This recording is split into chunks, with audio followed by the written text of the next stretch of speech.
Good evening. Good evening and welcome to day two of the Khushwant Singh Literary Festival.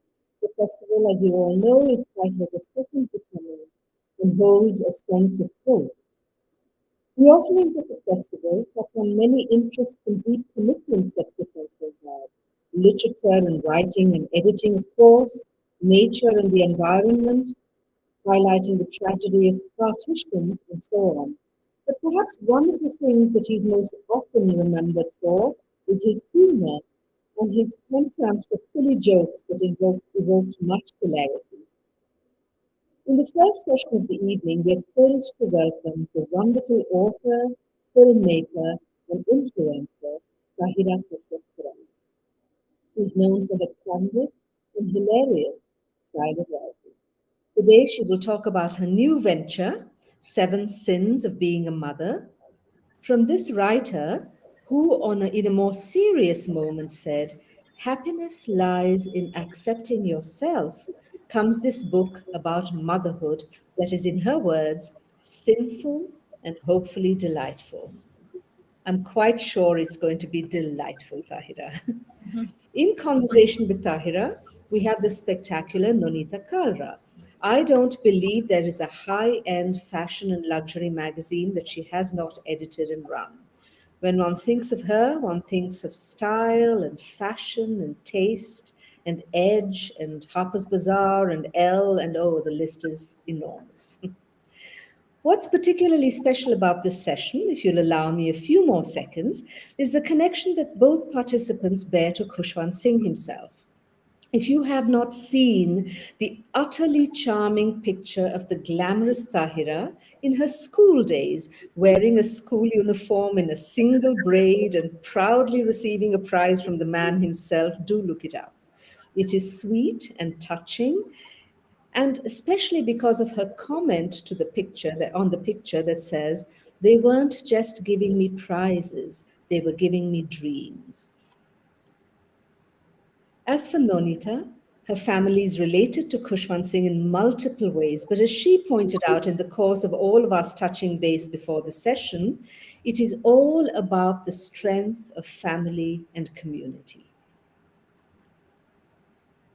I welcome both Tahira and Nonita to this session, Seven Sins of Being a Mother. Over to both of you. Thank you, Indira, for such an elegant introduction. Tahira, we have a lot to sort of, keep up to. First, that elegant introduction, then the brief that we're meant to be really, really funny. But I want to tell you, this book had me laughing and crying at the same time because you were honest and vulnerable and you laughed at yourself. And I think we've forgotten how to laugh at ourselves. So I want to know something. Um, no, actually, I want to know a lot of things. Let me start that again. This is a pandemic baby? Yes. This is my second book in the second lockdown. I mean to say, in my order, this is the fifth book. So this year I've written the Seven Sins of Being a Mother. The last year it was 12 Commandments of Being a Woman. So yeah, I kind of made full use of my days at home. So wait, other people, that pregnancies went up. Other people had real babies. You were giving birth to book babies. What was that process like? And how did you find the time? Because from this book, your children seem very interesting. Yeah, they're quite crazy. And I'm sure that's the case with most of the moms. They find their kids crazy, and likewise so, because I think my kids also find me crazy enough. They don't think they have a sensible, sane mom. And I think by printing this book and writing this book, I have just validated their opinion. I'm keeping it away from them, waiting for them to grow up, because once they grow up and they read it, I'm sure they're going to disown me, like is the case this Diwali. I think back home nobody has read the book, and my family definitely is going to disown me this time around. So Uh, you're not going home. I am going home, but I don't know why. I'm just going to extend my mask from my mouth to my head. I don't know what will I do, because people are, it's the way you write. Like my sister-in-law just texted me yesterday, and she marked the entire paragraph saying, and this is that Bangkok chapter. She was like, "Is this true? The myth that you expressed, and what did the husband do with that?" And she was like, "Is this true?" And I was like, listen, I'm not meeting you this Diwali. You're already visualizing everything. So, yeah, it's quite blasphemous, I think, what I have written. But I really hope people can peel through those layers of laughter and actually see something substantial as well.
Oh, I see. Okay, so I'll just stay on.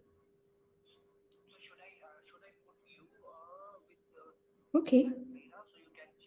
All right. Okay.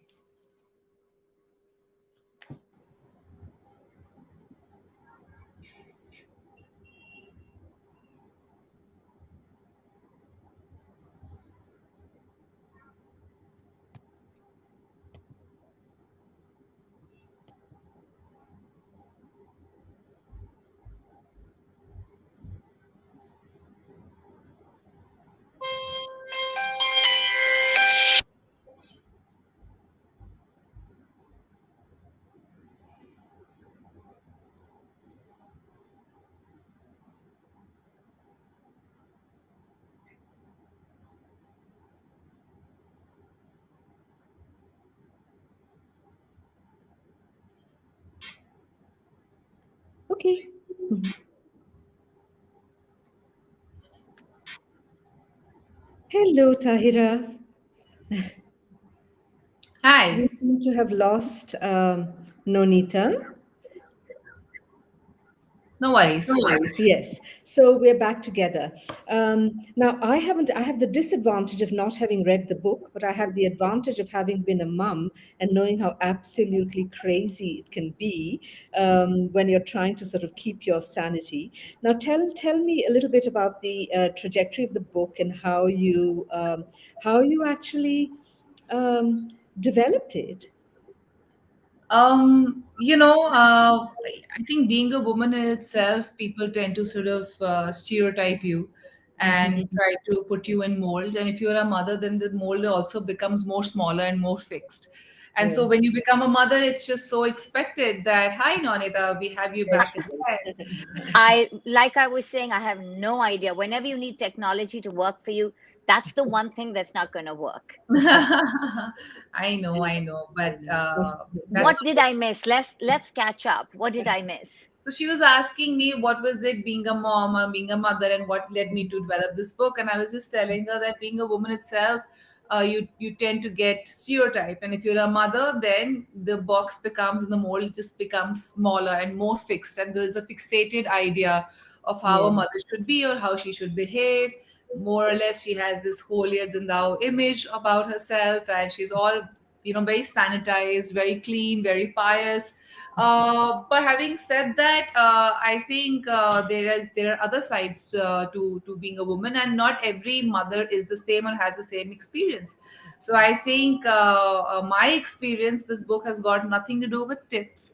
It's got nothing to do with, there are no guidelines because I'm the last person to give any sane advice. It's about the sins that I committed as a mother, which was not expected, and I have sort of owned it up. And Which was your favorite one out of all of them? you mean which You one tell I'm me most yours. embarrassed Wait, about because the yeah, entire book because is I'm about going to tell you embarrassment? my favorite one. Yeah, we got to go with you first, but I have to tell you my favorite after you're done. You tell me your favorite. Let's go with that. Okay, I love when you forgot the baby. I couldn't stop laughing because here's the thing, women think we multitask and we're so efficient, but there's baby brain as well, there is that baby brain. And you just lightly, and the fact that you own up to it, I couldn't stop laughing. Was that your favorite one? And what really happened? Talk to Yes, me it's about it. I need to definitely know that most. story again. Yeah, definitely an embarrassing one. I think this entire book is about embarrassment. So I don't know if it's the chapter that I like the most, but definitely people were judging me for it. And so this so happened that I was in the rigmarole of bringing up my child, and I was like, listen, enough. I need to go back to Bombay and spend some time there. And so my friends treated me, and then we all go for this lunch and we have the same conversation for the first time, where I'm just not talking about diapers and potty cleaning and I'm not burping and milk, and I was just having sane adult conversation. And it was the most liberating experience, trust you me, after the 9-12 months. And then and I'd taken out my favorite lovely designer bag and I looked my best, and my baby supported me. He was sleeping all throughout in the pram. And then when it was time to go, I paid my bill, I picked up my bag, and I go to the lift, and the waiter comes running after me. Madam, madam. I thought he's saying that I've forgotten to pay the bill or something. And much to my horror and shame, because there were other people in the lift, he said, "You've forgotten your baby." I think, who does that? I got my bag. I forgot my I baby. mean, I'm not saying anything, but like you said, it was your favorite designer bag, and by then it was not your favorite baby, right? No, no.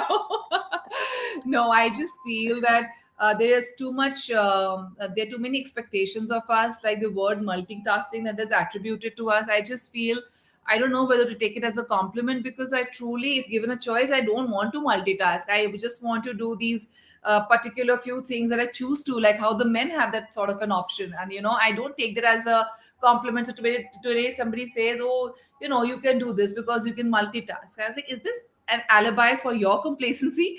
Because I don't want to multitask, if that's what it means. So please go on, do the chores and take on to the errands, but don't put it on me.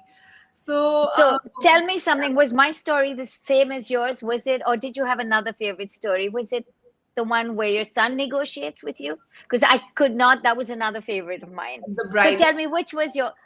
We have to get to that, but which was your favorite story since we were playing this game? uh, I think the Bangkok story has scarred me a lot.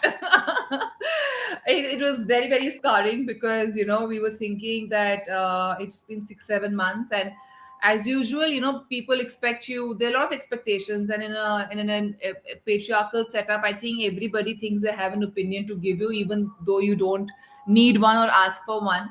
So it was very much expected that I'm going to breastfeed my child for a very long time. But after 6 months, I was done, and I was like, listen, I want to go to a trip. And that itself set a lot of scrutiny amongst many, many people. But thankfully my parents supported, and I went for a trip to Bangkok, out of all the places, with my husband, leaving my child behind, a 7-month-old child behind.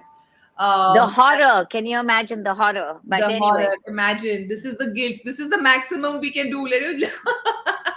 I left my baby. What kind of a good mother does that? My sin yet again. And we went, and we thought we were going to have this action packed trip. I'm going to make the most of it. And much to my horror, a lot of things went against us. I was still lactating. I had to express, and what my husband did with that expressed milk was just something which has scarred me till date. I don't you want know, to go too much into it. I he's have to not going to leave it. like you for having shared this story. You do know that, right? Like I said, I've stopped taking myself seriously. I take my work seriously, but that's fine. And I'm really not going to, of course, like I said, I have ruffled a few feathers, and I'm very sure my family is going to disown me. But I like to do what I like to do, and I got to do what I got to do. So I shared this part of my life. And you get to have a laugh while you're doing this. That's one of my favorite things about this book. You're honest, you're funny, you're incredibly vulnerable. And maybe we need to talk about, sitting in this space, about the many roles humor plays. You can use it to deflect, to create a sense of intimacy. I like that you can also use it to laugh at yourself. And I think that's the nice thing about your book. You're laughing at yourself so hard that someone would think that you've almost peed in your pants laughing. Were you laughing when you were writing this book? Talking of peed in my pants, you have to read the 12 Commandments of Being a Woman. There's a chapter on that too. Why did I think you would leave that one alone? I mean, I'm so sorry. Of course, you set me up. Thank you very much. You That's must not read what you do. that. No, but I have led, very honestly speaking, and I'm being very honest yet again, that in my 20s, I have led a very pretentious life, and I was always, always bothered about what people will think, what people will say, how do I talk, how do I behave, how do I look, how much do I weigh or do not weigh, or how long my hair is or not, what color is. I have, most part of my life, I have actually thought about that, and that only took me down. And so then I just decided to let go of this garb, of this pretension, because it's not taking me anywhere. People are, as it is, not going to be happy, so at least I should be happy with myself. And that's when this side of me came up, and this is my truest version of myself, where I like to address things, but it's laced with a lot of humor, self-deprecating humor as well. But that's what keeps me going, and that's what gets me going. So yeah. So you found this version of yourself in your 20s. Before that, were you serious, or were you just a I bit of a found it. jerk? So I'm taking that as a compliment. It was in my 20s. Now I'm in my 30s. So it's about just about 5, 6 years back. I made peace with who I am. While, like I said, years before that, I was dealing with a whole lot of complexities that I had about myself, and that was just not taking me anywhere. So yeah. Is this book, in a sense, sort of a little note to your children as well, telling them, don't take yourself so seriously? Mommy doesn't. Mommy's anyway talked about you too much. But I felt it was also a book that maybe your children can read later and go, okay, we saw what she went through, and she's still laughing, and so should we. Or did you not have any of this in mind? I felt that in many ways it was a little bit of a documentation of that. I'm just so glad I get to do it, and there's a lot of love that I get for it. And yes, there are a few things which everybody has a different way of expressing themselves. My way of expressing is through what I write. And eventually, I'm waiting for my kids to grow up. And when they read, I would love to know what they think about it. But for sure, if there's one thing that I want them to learn is, like I said, to not take themselves seriously. Always take the work. your work, your commitment to your work seriously. But wherever you are, whether you're a high or a low, just don't take that seriously, and just try to live life to the fullest. So yeah. So we're getting a bunch of really interesting questions as you and I speak. And, somebody wanted to know, what was that one moment that you made peace with yourself? Was there a tipping point for you? It was actually, I did not get myself clinically checked, so I cannot say I was depressed clinically, but I used to have a lot of anxiety attacks, and know as a matter of fact that I there was a long bout of sadness which lasted many many years, and I was just going down by the year. This is even after I had my second kid. So I have two kids, my son and my daughter. Even after I had my second kid, I was just going down and down and down. And I think that was the tipping point. I think I don't know. I was very hopeless in life. And that's when I came across a lovely, lovely philosophy. It's called Nichiren's Buddhism. And Mm-hmm. I practice. And that just transformed and changed a whole lot of things for me. To begin with, I stopped feeling a victim of my circumstances. I felt liberated, empowered, and in charge of my life, a center stage hero. I felt very, very important and very significant for my own self and for my own well being. And that was the first time I ever felt that in my life. And that was the changing point in my life. And then there has been no looking back, at least till now. And each time, each day, each year, with each challenge, I intend to grow and continue on this beautiful life of transforming and evolving through the rest of our lives. So yeah.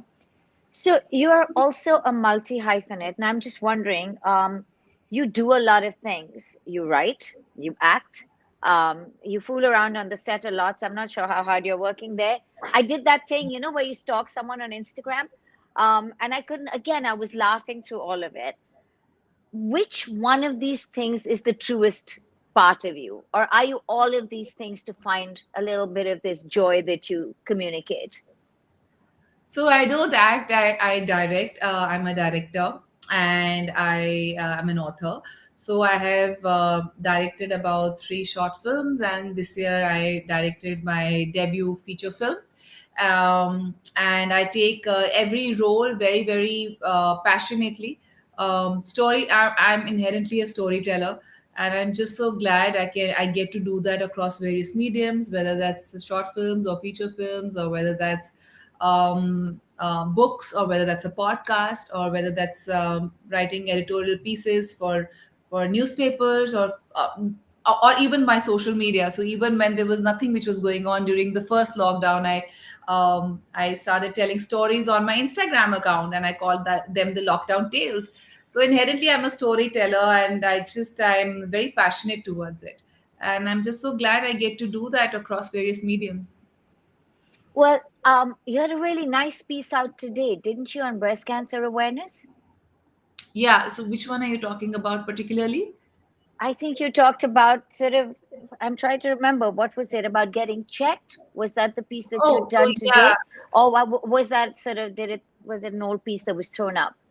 No, I posted something a couple of days back, but I have been very strongly talking about, and almost like a um, uh, so I have been even through the ordeal. I think I was very vocal about it, very verbose about whatever I was going through, and almost it was like sort of an account of so each chemotherapy session or how my surgery went. I was sharing it with the world with the intention of adding awareness about early breast cancer detection.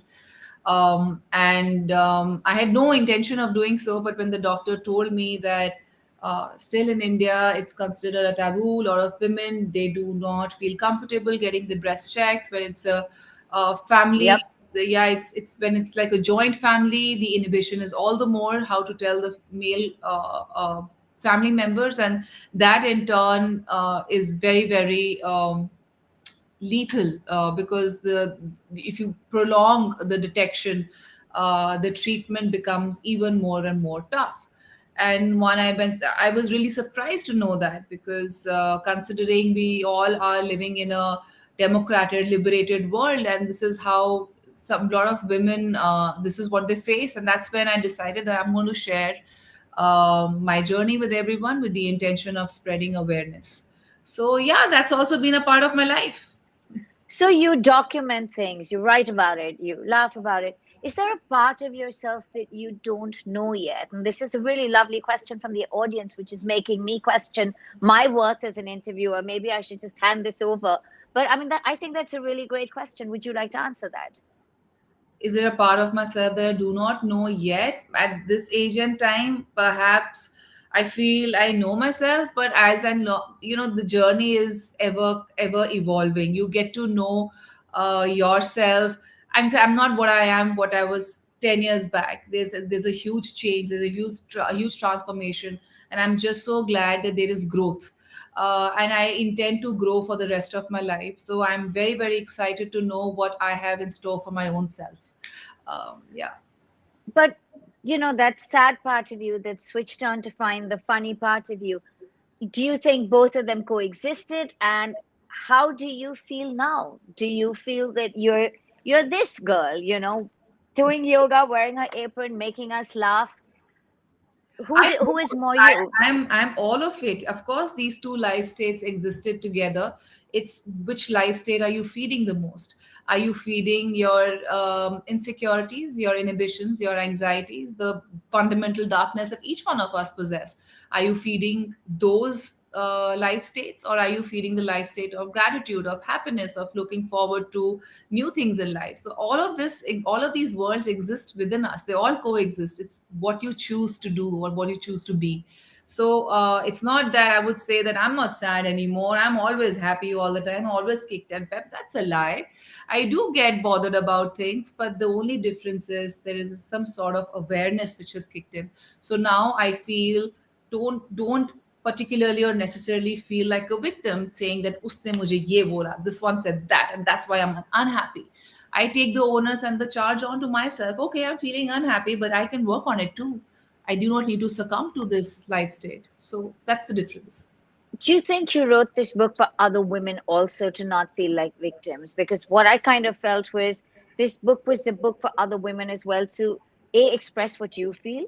And I don't think everybody's born feeling super maternal, right? I mean, anyone who's had children would gladly send them to their mothers for several hours or maybe a couple of years, right?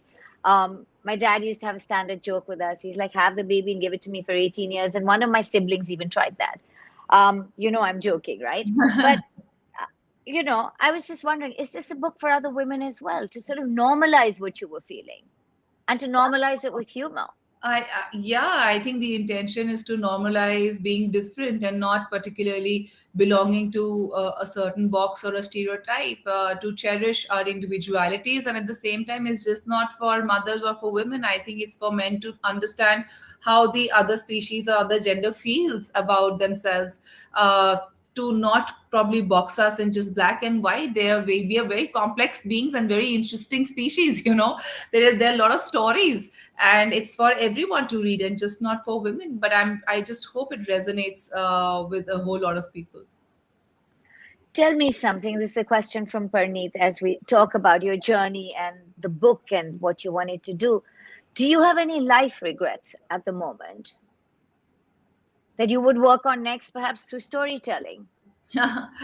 No, I don't know. There are no regrets as such. I'm just very happy in the place and time that I am in, and it's a subject, the effect of the causes I've made in the past. For whatever I've done, whatever I've been, however I've been educated and brought up, has led me to where I am today. And if today I have gratitude in my heart, then there is no regret. So you have no regrets, like you said, not even when you go home and you're going to have to use your mask all the way up to cover your head. But tell me something. Who all has read the book already? And what did they think? It's just this is the only one time I haven't made any of my family members read the book, because of course it's obnoxious and blasphemous, and very, very intimate. For people it would be funny, of course, but these are the people I live with and I have them in my life. So Mm-hmm. I'm really anxious about how they're going to react to it. Having said that, I've read a couple of chapters to my husband, and of course he had a blast, but more often than not, he had his eyebrows reaching his forehead in astonishment and shock. Is like, what, you've written this too? Ye to chhod dete. Why have you? So it was more Was or less there what was the reaction. was there something in the book that he didn't know about the way you were thinking? Because, he doesn't always have an insight into your mind. I think there are a lot of things that he did not know of, and at times you live a life together, but you don't know what kind of impact that incident has had on the other person, and also how the other person perceives it. So we have been together for most part of our lives now. We've been dating each other since high school, so more than half my life I've been with him. So more of the incidents are with him, but how I have perceived is very different from how he perceived and experienced. So that was pretty much an insight, a new insight for him, nonetheless, to say a shocking one. Yeah, there were bits where you were quite sort of very elegantly raunchy. May I say that? You were like, "Hi, this is what I wanted," and excuse me. Um, Tell me something. Really, people say that writing about sex or desire is hard. There's even awards for the worst sex scenes. Now that you went there, was that hard to do, or were you just giggling your way through it? I was just being very earnest and very honestly speaking, when I write and take to my writing desk, I do not have any filters. I do not stop myself from writing what I'm thinking and feeling. I try to put it in words, because if I start stopping myself time and over again, I'm not being true to myself or my art.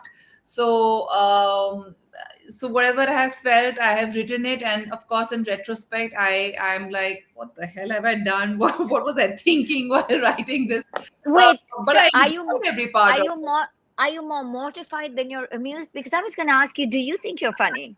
I I know I don't take myself seriously, like I told you, and I don't know whether I'm funny or not. But these are things that actually happen to me, and I'm glad people find it funny. So yeah, Do your kids find you funny? they find me obnoxious, and Oh, wow. I think Okay, straight to the point. and I think when they grow up, they're going to be embarrassed, and I'm sure they're going to be mortified. I mean, to say my son is going to kill me. I've talked about so much. Hmm. I think, yeah, you need to read the book to know what all crazy stuff happens. I just hope some of his friends don't read it out to him, because there will be more than notes posted in various places for you. I hope you do know that, right? Yeah, I just fingers crossed. So, this is great. Ollie from London wants to know, what is the best compliment you have ever received? That's such a sweet question. I want you to answer this both in terms of the books you've written, the films you've made, and in personal life, because I'm waiting for a very, very funny story from you. Oh, this is too much pressure. No, honestly. Of course, there's too much pressure. We're here at this lit fest. We're having this great session. You have to. I mean, step it up. Come on, pretend you're at your writing desk. So the best compliment that I got from my film, the kind of films that so this feature film that I just directed, and much about it will be known in a couple of months, but was from my cinematographer, my director of photography, the DOP. He said that, what do you keep thinking, like, how do you even think? It just sort of throws us off. And so, since I'm not from a film school, but I'm more of a storyteller, the kind of bizarre things that I come up with, it just throws the entire team off, but it really challenges them. And so I was like, हमने ये करना है, अब सोचो कैसे करना है. So it's really exciting that way.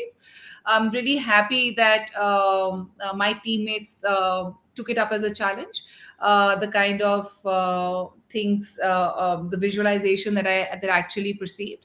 And in terms of my short films, and there was this lovely journalist who said that whatever you write and whatever you direct, there is something at the most subliminal level for us to learn, and that is some sort of value addition. And I found that really, really heartening. And I really hope it comes across from this and with this book too, that there is laughter and it's funny, but there's something more I'm trying to say. I really hope that those points are driven home, and actually people get to know about that as well. So I used my interpretation. I said, there's something more that you want to say. I saw it as a role, as being a role model for women, for talking about difficult things. You've talked about, the book is expressing individuality. But so far, what you've written, you've always used humor. How hard is it to write in that manner? It's because hard for me you're not to, trying. yeah, it's hard for me to not write in that manner. Very, very honestly speaking. So I'm sure I don't think you've seen. So do watch some of my short films that I have I saw directed. the quarantine one, Yeah, so and I exactly. can't tell you, I was just besotted with the characters. They were so real, but so sweet and vulnerable. Thank you. I think that's my intention. That's my intention to really. I have, like I said, I've been on the other end of the spectrum, but I really try to be pretentious and not being me. And now my only endeavor in every uh, effort or every project that I take up is to bring out the most vulnerable, honest side of me and my characters. And when you do bring about vulnerability, I automatically things become funny because we are very funny when we are very honest, so it's very hard for me to write very straight face, serious stuff. I would like to address those issues, but it's always laced with a lot of humor and wit, and that's how I intend to see my life too. I want. Tell me about something very pretentious you did. You said this twice, no, three times, that you were very pretentious in your 20s. I want a list of the most pretentious things you've done, and then I'll share one with you. Oh, there are plenty. Come I on, let's go. so there was this time of having size zero, and I think I moved heavens and earth and mountains and to become size zero. I stopped eating. It was the most pretentious side of me, where I was, my body type, I'm 5 feet 8 inches. It's a medium to large size kind of a body form and shape. To suddenly squeeze your skeleton into becoming size zero and a size six and a four, it's very difficult at the kind of structure that I have. And I was in delusion. I refused to acknowledge for who I am and cherish myself. And I just wanted to fit in a particular mold, because at that point of time, that size was considered to be sexy, glamorous, beautiful, attractive, and a whole lot of more adjectives. And I just wanted to be that. And that was just not possible for me, and that was not me. And I did achieve, sadly enough, I did achieve a considerable drop in weight, where it was so Oh, unhealthy that I ended up having IBS, and it affected my mental well-being. And it's all interconnected, mental health and your physical health, it goes hand in hand. So I destroyed a part of myself trying to be a certain shape and size. So I think nothing can beat that pretentious side of me. So, but there has been more, lots more. I don't want to go into so much of detail, but this is one part. How about you? so in fashion magazines, we all learned how to carry our handbags like influencers. And it's this, you have to hook it here Yes, and walk this way. Okay, and this is, but who so said this is uncomfortable, helpful? no? It is so uncomfortable. And here's the worst thing that happens. As you get older, literally you hit your 30s and your 40s, it leaves the worst marks. So then you're trying to smooth them out. So not only are you looking stupid walking like this, you have marks all over yourself, and you're going, Baba, firstly, I've got, and you know, women's handbags, we fill everything in them. So, you're doing stupid things like lugging weights around and being silly. But have you ever carried a handbag like that? Tell me the truth. Your favorite handbag that you preferred over your baby. No, I so there is no, I have not been able to bring myself to do that, but I have been amused with a lot of women carrying it with a lot of grace when they carry it on the wrist too. So where is Oh, the, yeah. so right here Yeah. also they carry it like that, and they carry it very beautifully without judging them. But I I feel very awkward. I feel as if I'm handcuffed. Like, what am I supposed to do? So the only type of bag that I can carry is either in my hand, or it's like a cross. A What do you call crossbody. that? A A crossbody. crossbody. Yeah. That's Yeah. that's that's more my zone. But yeah, it's tough to carry. But I have a lot of appreciation for women who do it, and it looks good also on them. They do it well.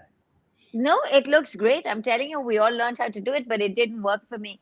We're getting a whole bunch of questions. Somebody wants to know, what is a guilty pleasure you love indulging in? This is Resham from Chandigarh, from your So hometown. from Do you know Resham Chandigarh, already? no, I don't know Resham, but Resham Chandigarh के paneer paratha Amritsari kulcha, none sweets के रसगुल्लियाँ, गोपाल के Laddu, and sector 7 की jalebi. So There is a whole lot of list I have. I feel you memorized this list. And Punjab University ke samosa. So, yeah. Resham, my advice is walk away from this conversation, go get those samosas because now I'm hungry. Um, Asita from Shillong wants to know what's the boldest thing you've done in this long list of things that you've already shared, other people's stories, your stories. What's the boldest thing you've done? And you haven't told anyone. I think I've told the world about it, but at that point of time, I did not consider it as bold. I just found it comfortable. I was during my chemotherapy, I was shedding a lot of hair, and then I got a wig made that I don't want people to see this side of me. For the longest time, I was wearing a cap and some extensions, and when the extensions had nothing to latch on to, I had to let go of that, and I had to choose between a wig or going bald, and I just got my head shaved, and I felt so liberated and so comfortable. And I got a lot of love and appreciation, and people were saying, "Wow, this is really, really amazing," and you being bold. And but honestly speaking, when I got myself shaved off, I found myself very, very sexy. What to do? Maybe you were your own guilty pleasure. This is I all that I'm totally going to asked. I was say. like, "Oh my god, this is so hot." Yeah, so Would you that's do it again other than, I mean, I know you love your hair because you color it red and you have a lot of fun and you seem to change your personality. I'm not obsessed with it right now. There was again a one pretentious side of me, which was apart from being a size zero, was to have long, beautiful hair because that's what is considered feminine and beautiful. And when I shed off my hair, I was bald. I think I looked the most gorgeous version of myself, and genuinely, I'm not lying a bit. By now, you would know that I intend to be honest most of the times, and I genuinely found myself very, very sexy and very hot. And so when my hair grew, I kept them short. I've done a whole lot of stuff to my hair, and I'm enjoying every phase of it. I'm not obsessed about it anymore. So if I tomorrow feel like getting it cut, I might just get it cut. I don't know, but I'm enjoying this length right now and the red color. I don't know if it's coming right now, but it's very red. No, it's gloriously red, by the way. I saw that.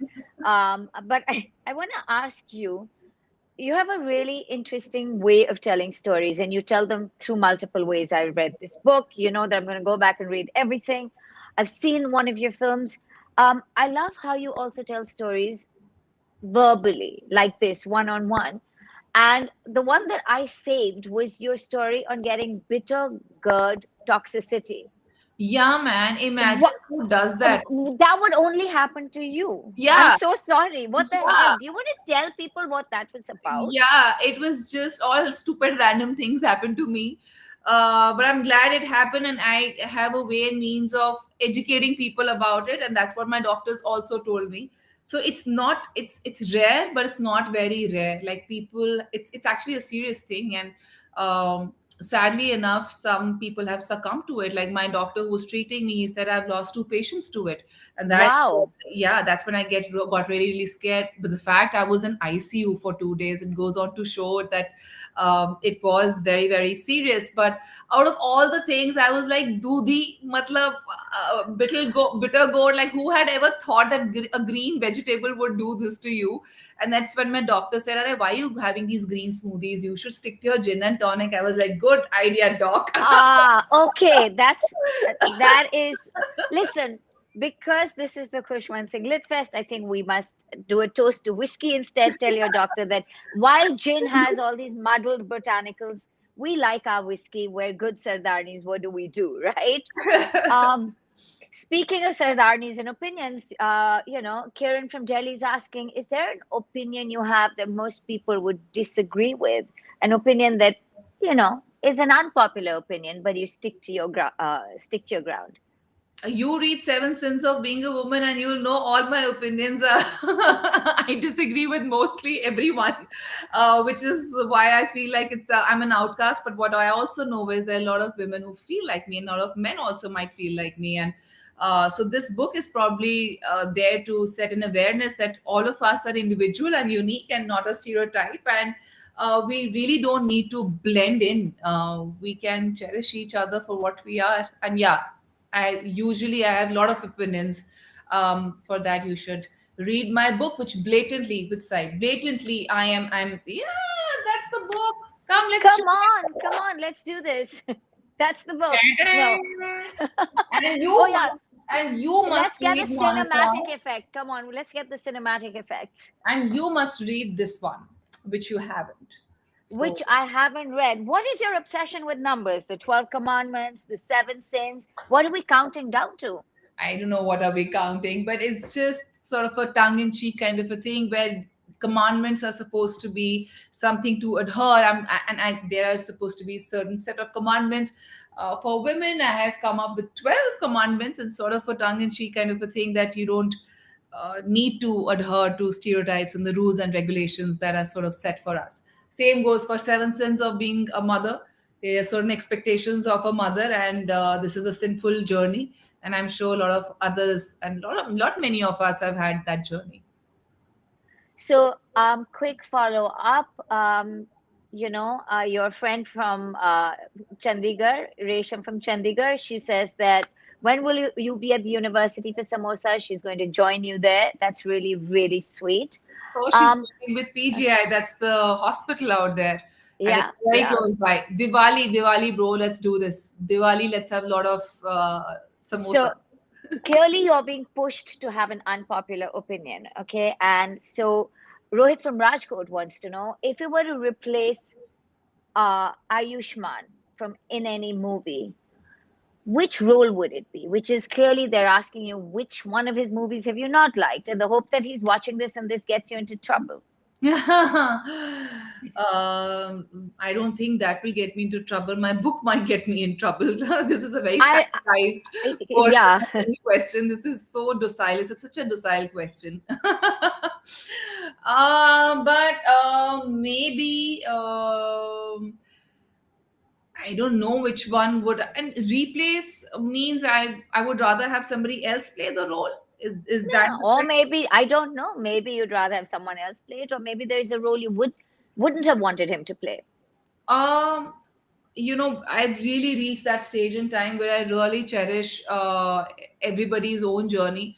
So who am I to figure out things for himself and decide that this is the kind of role you should have done and should have not? That was a part of his journey, and this is where his journey has landed up him in a place where he is at today, and with God's grace, doing well. So there's absolutely no replacement, no regrets, no nothing, because whatever we have done or whatever he's done, it's landed him at this position, and he's very happy to be here where he is. So So tell me something. Do you ever, in private, give him an opinion or tell him something that you know he won't like?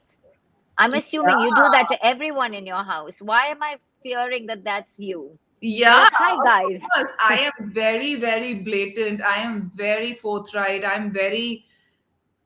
don't mince words. If I don't like it, I do not like it. And I think that's what keeps the both of us grounded. And the same goes for him too. If he doesn't like something, he's very verbal and he will not quote it. Listen, baby, I might think and all the it's bullshit, he'll say. And that's what it is in our house. So we are very, very honest with each other. And yeah, and more often than not, I am the one who's more blatant and blasphemous, like I said. So Like we couldn't have guessed. But tell me something. What advice would you give people in to find their own voice, both personally and professionally? Because you've done both. And I would love to know what you would tell younger people or older people. How do you find your voice personally and professionally? Do you have some sort of system or, you know, I mean, surely you don't want them to go through grief to find it. So what would you yeah, tell them? I went through a lot of that, and I did about multiple jobs. I did about 7 to 8 jobs. I was in the corporate sector. I did well, but was I happy? No. And it took a Mm-hmm. long time for me to figure out what I wanted to do in life.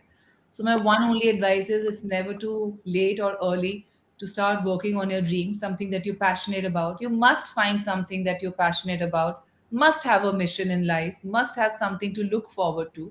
And at the same time, try to really have faith in yourself. I did not have faith for the longest time in myself.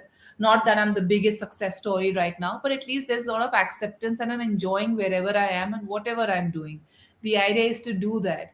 And the only reason why I could not do that earlier was I was always in my shell. I was bothered about what the world would think. There was a lot of self doubt, and there was a lot of, I was very harsh. So really we should not be harsh to ourselves. There has to be a whole lot of self love. We need to be the center of our universe, and we need to seek for ourselves first, and everybody else, everybody meaning your children, your husband, your wife, everybody is secondary. It's almost like we're sitting in an aeroplane, and then when the air hostess says you need to put the oxygen mask on yourself before putting it on other people. If you can save yourself, you can only save other people. You can be happy, it's only when you can extend that happiness to everybody else. So I really am a strong advocate of selflessly being selfless, which means have a lot of self-love for yourself. I can see that almost as a title for another book that you would write. We're getting a couple of questions from people who've logged in, and I would love for you to answer them. So let's pretend this is the current Johar moment where I'm asking you those rapid fire questions. Okay. Let me see. Sharon from Panjim wants to know, if you could wake up with someone else, who would you like to be? Okay. Myself.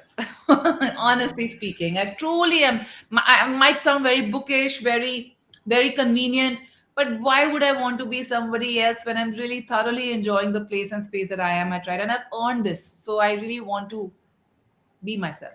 But if they were doing the movie of your life, who should play you? By the way, I want to tell you, I didn't think about it. Someone asked me this, and without any embarrassment, I said, "Do I want Dev Patel to play me?" And they were like, I just think he's very Of cute. course, of And course. I don't see why I shouldn't be played by a cute man. Of course, why not? Honestly speaking, I haven't given it a thought. I don't even think um, a movie should be made on me. But wow, it's They may just, you've got to very think about flattering. it. It's very You've flattering. got to pick somebody. Come on. I have an actor at home, so maybe Aishman. And Okay, since he's played, he's that takes played us to the Dream Girl next and all. question. Hmm. Yeah, but it takes us to the next question. Will we ever see you in a movie together? Julie wants to know from Imphal. Oh no, I mean to say, I would love for to direct for sure. It's going to be a pleasure. He's an amazing artist, so I would love to direct him. But I'm a off-screen, behind the scene kind of a person, not on. So yeah, that's the only way we can collaborate. Are you not the life and soul of a party? Why do I feel that you're not sort of a behind the scenes person in your life? I need to know this. I bet people wait for you to walk in and then it's a laugh a minute. No, I don't crack jokes all the time. I mean to say, I'm just myself, and I would love to believe that I bring a lot of life to a party, but I don't take any pressure for that, please. And for sure, I can tell you that Well at said. home, at home, I'm definitely the one person who brings a lot of energy to everybody. So yeah, if we would just went for a holiday and I was the one climbing the trees first, and then was my kids, so I am more into, yeah, I'm an active person, I think. So Purna from Indore actually asks a really beautiful question, one that I should have asked. What's your favorite part of being a woman? Being a woman, it is Hmm. so beautiful. The entire process of being a woman is just so amazing, and I can't wait for the world to actually acknowledge that and know that. And the only way to do that is tell more and more stories. So Lalit from Gurgaon has stolen my next question. If your life was a book, what would be the title of your biography? What do you think I'm doing right now? The last year it was Another one, because I feel that you've got one more to do. Your autobiography. Come on, what would you call it? The travels of, the storytelling of, the storyteller. this is far too decent. It'll be probably Yeah, more blasphemous and more sinful. But oh, I can't think of a title. But as of now, I'm going to live up with the seven sins of being a woman or a mother. I think so. I think people have to read these sequelized versions. Before we sign off, I wanted to ask you, I saw that really beautiful photograph with Khushwant Singh, and it was, Indira talked about it, and you'd done a really lovely post. But I want to know if you remember meeting him, because for all of us who are writers and readers and storytellers, I think his work is something that I can still read, and I'm just blown away by how it feels like he's talking to you. Of You write course. in that style. Tell us about meeting him. I What was, do you remember? I think I was 9 or 10 in that picture. And of course, we all were very excited. I knew there's a prolific writer and an author who's coming, and to get an award from such a person, and the love and the adulation he was getting from everyone. And I always love telling stories. In my report card when I was in pre-nursery, I was like a 4 or 5 year old, and I still have that report card. My teacher said that she is the grandmother of the class. I used to love telling stories even as a 4 or 5 year old. And to have this amazing author coming and sort of giving me my prize, it was hardly a 10-second encounter, but it really, really inspired me. And it was one of the most beautiful moments of my childhood. You had a lovely selection of photos. Have you kept those prizes? Those prizes were books, actually. Oh, So nice. yeah, in our school, whoever used to get an award, a literary award, they used to give us books. So at that time, it must be a kid's book, and I must have read it. The certificates I have, of course, the prizes, the books I've read, and I must have passed it on. This has been a great conversation. Thank you so much for joining us at the Khushwant Singh Lit Fest. I'm sorry about the slight technical problems we had, but I always count on technology to let us down. Tahira, your book is great. I know I'm going to be reading the other one as soon as we disconnect. That's how I'm spending my Saturday night. That's so sweet. Um, but keep writing and keep us laughing. Thank you so much, Thank you and so thank much, you, Ramita. everybody.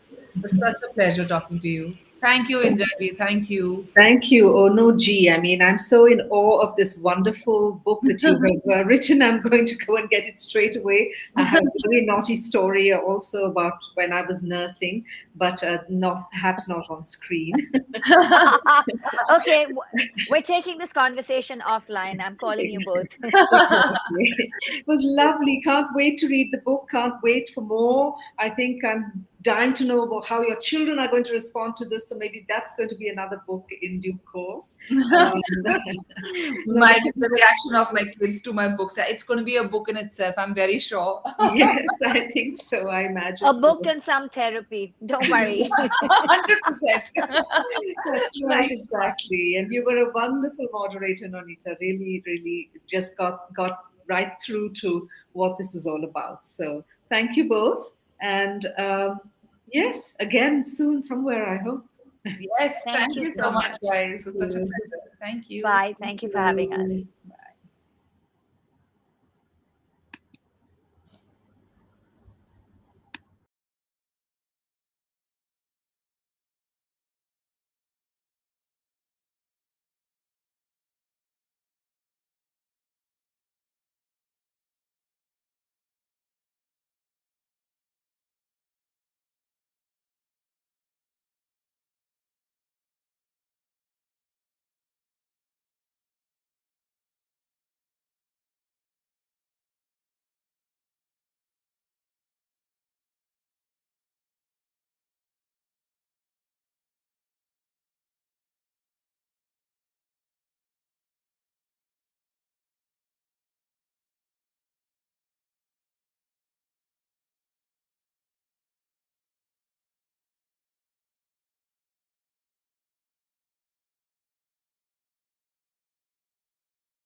Good evening again, everyone.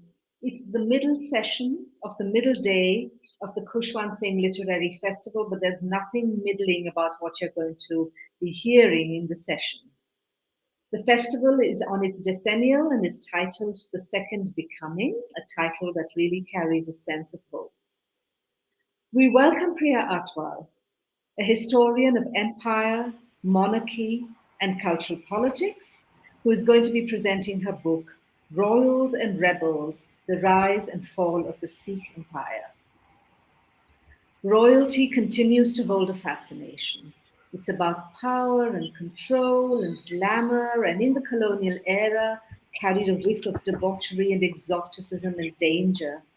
But the stories of the princely states are much more complex than just the exotic, and we are grateful to know that this book exists. So welcome, Priya. Really look forward to the session.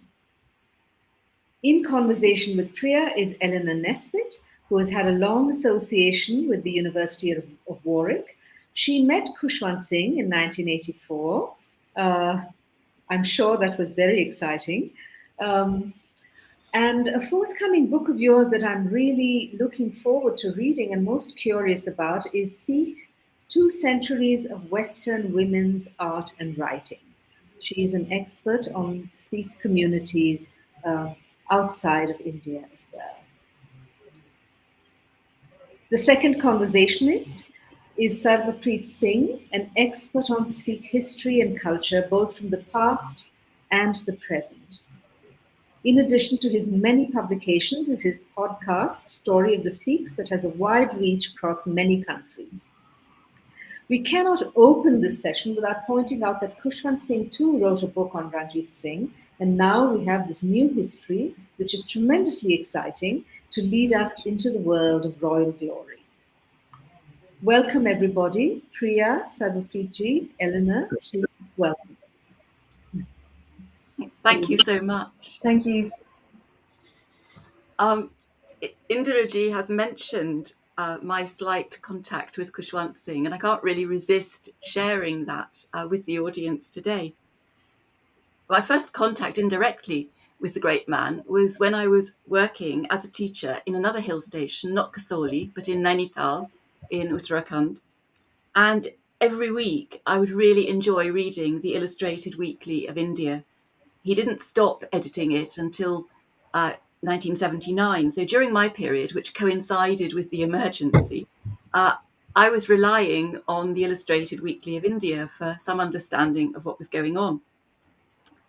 And then when I came back to England, soon after I came back, I commenced a study of Sikh communities in Nottingham. And it was during that time that I came across Khushwant Singh's History of the Sikhs, the 2 volumes that you've heard about that are so readable. And they were certainly my point of access to the great sweep of Sikh history, including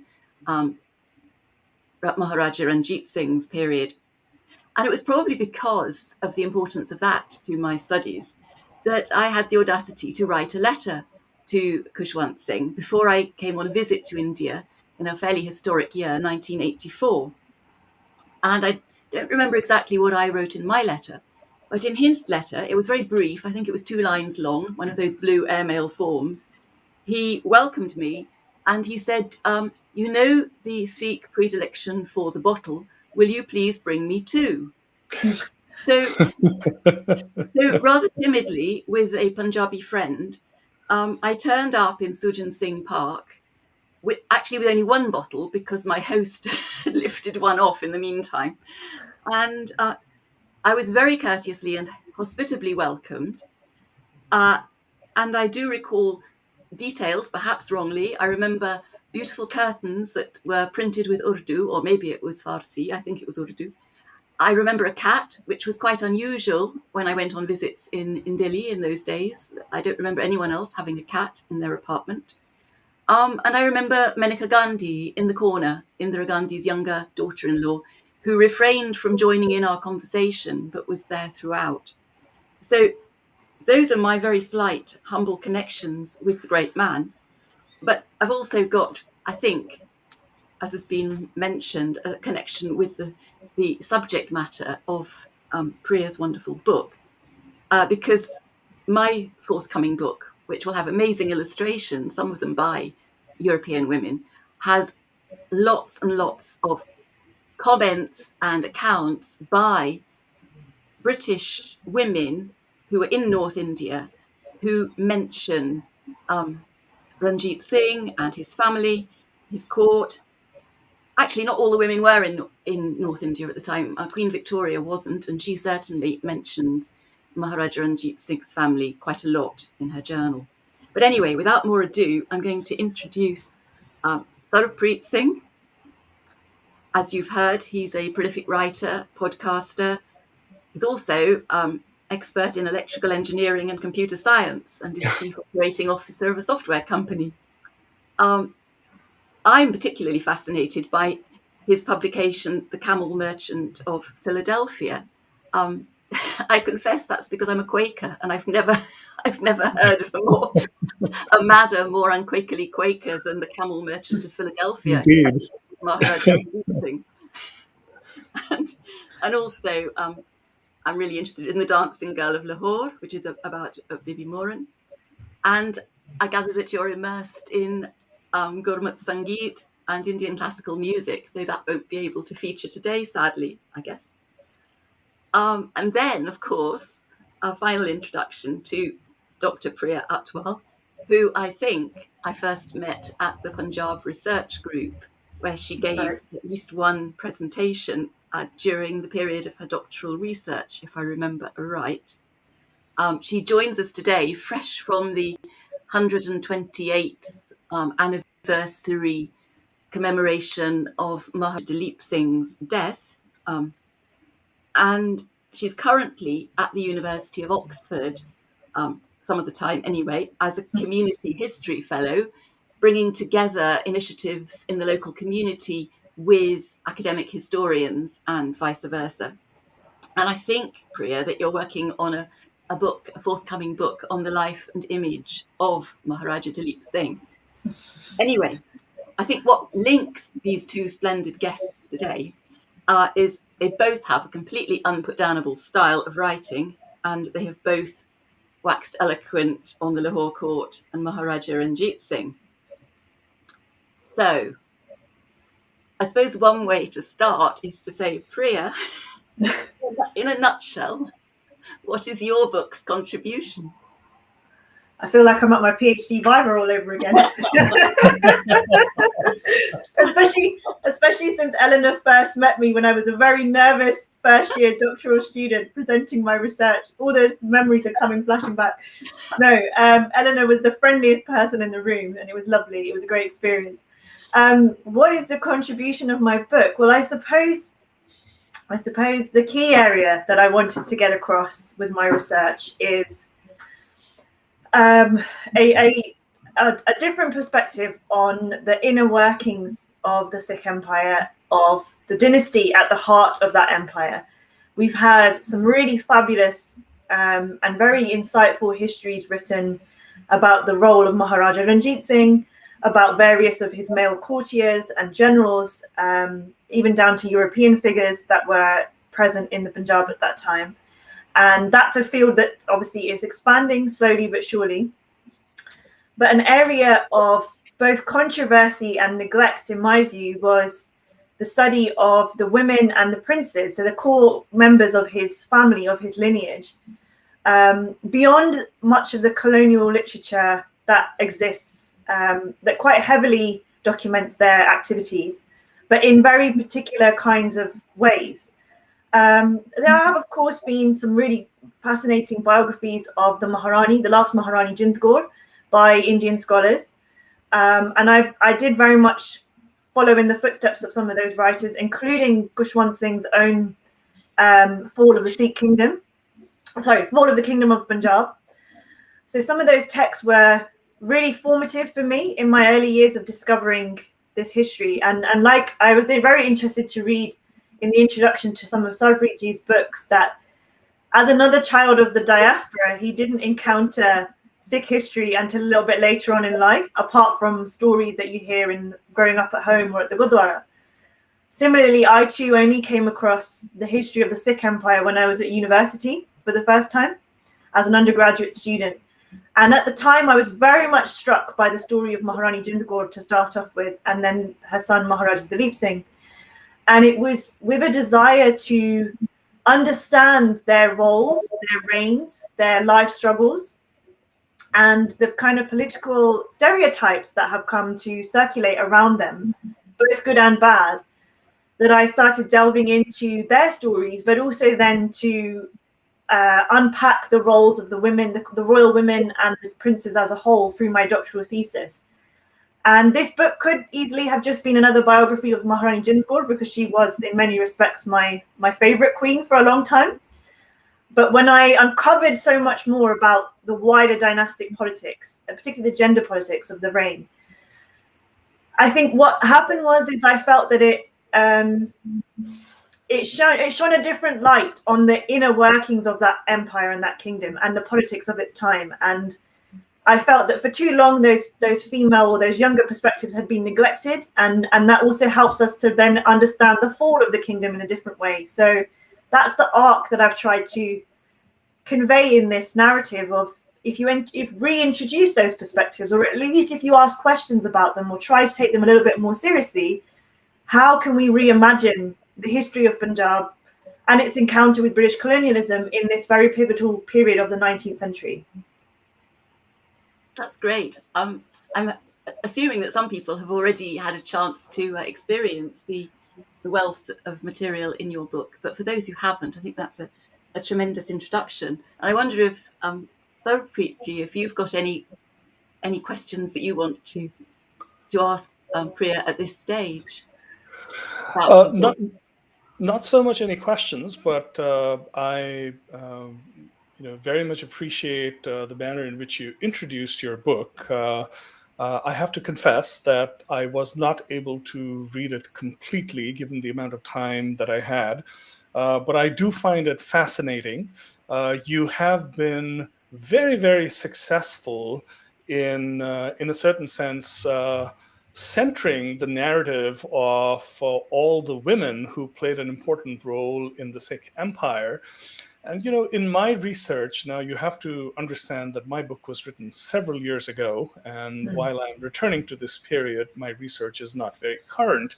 But I do remember, finding little fleeting glimpses of reference to the different queens in a variety of writings, including Sohan Lal, and the very gossipy, the real Ranjit Singh, written by one of the descendants of the Fakir family.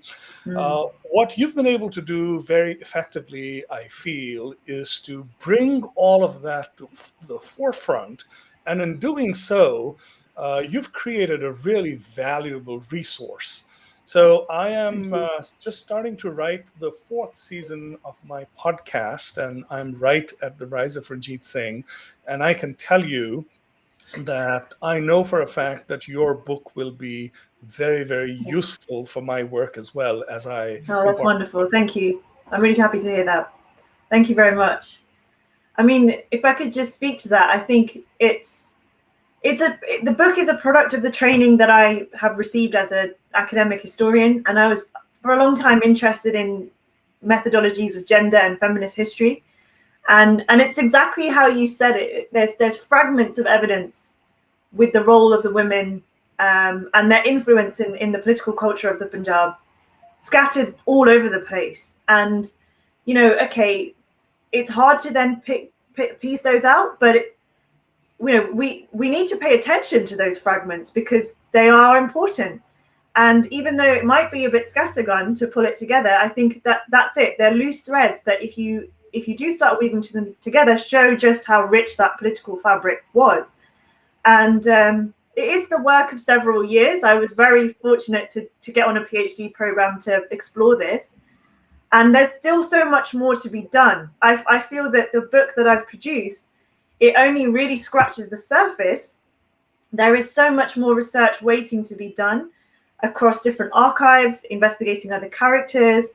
I've looked at a very elite level of Punjabi society, one could say, but there's more to be done, amongst broader society of Punjab for that period of time anyway. but essentially, I wanted to contribute that kind of questioning approach, that we can actually do something with these fragments of historical knowledge or these snippets from different sources. And when we build all those pieces together, it can, enhance our understanding of that world. And I was very fortunate to have a lot of help from different quarters for this kind of thing. I had friends of mine who were helping me translate the Persian original of Sohan Lal Suri's text or of other manuscripts, because I wasn't able to progress fast enough with my Persian studies to do it all myself. Or I had photojournalists, heritage enthusiasts in Pakistan who sent me the photographs of Sheikhupura Fort, because unfortunately that building is not accessible today.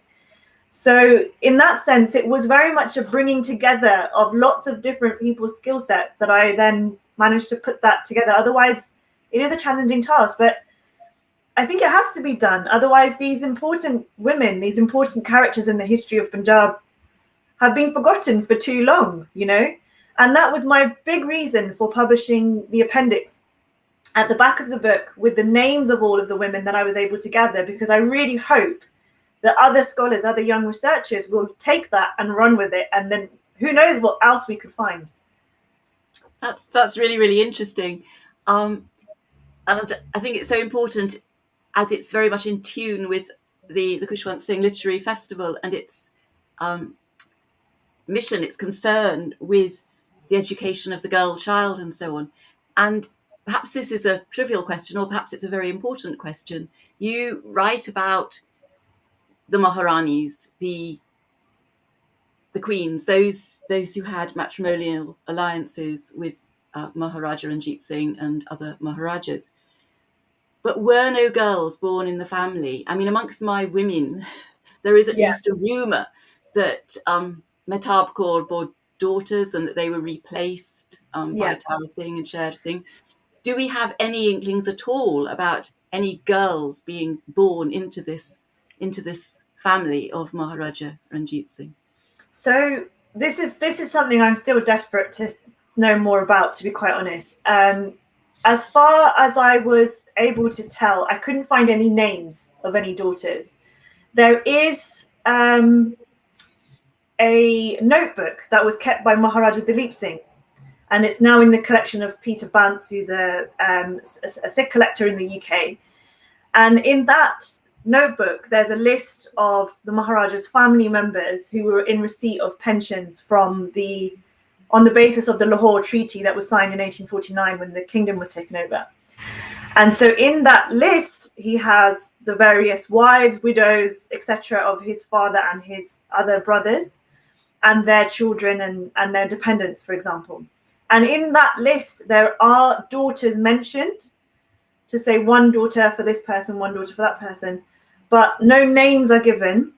And one doesn't even know if those daughters were surviving daughters or it was just that the mother bore a daughter and we don't know what happened to her. So that is something that it kind of breaks my heart a little bit as well, that we don't know who they were. We don't know what happened to them. There is no mention anywhere in any of the Persian or the courtly Dalbari sources about these girls.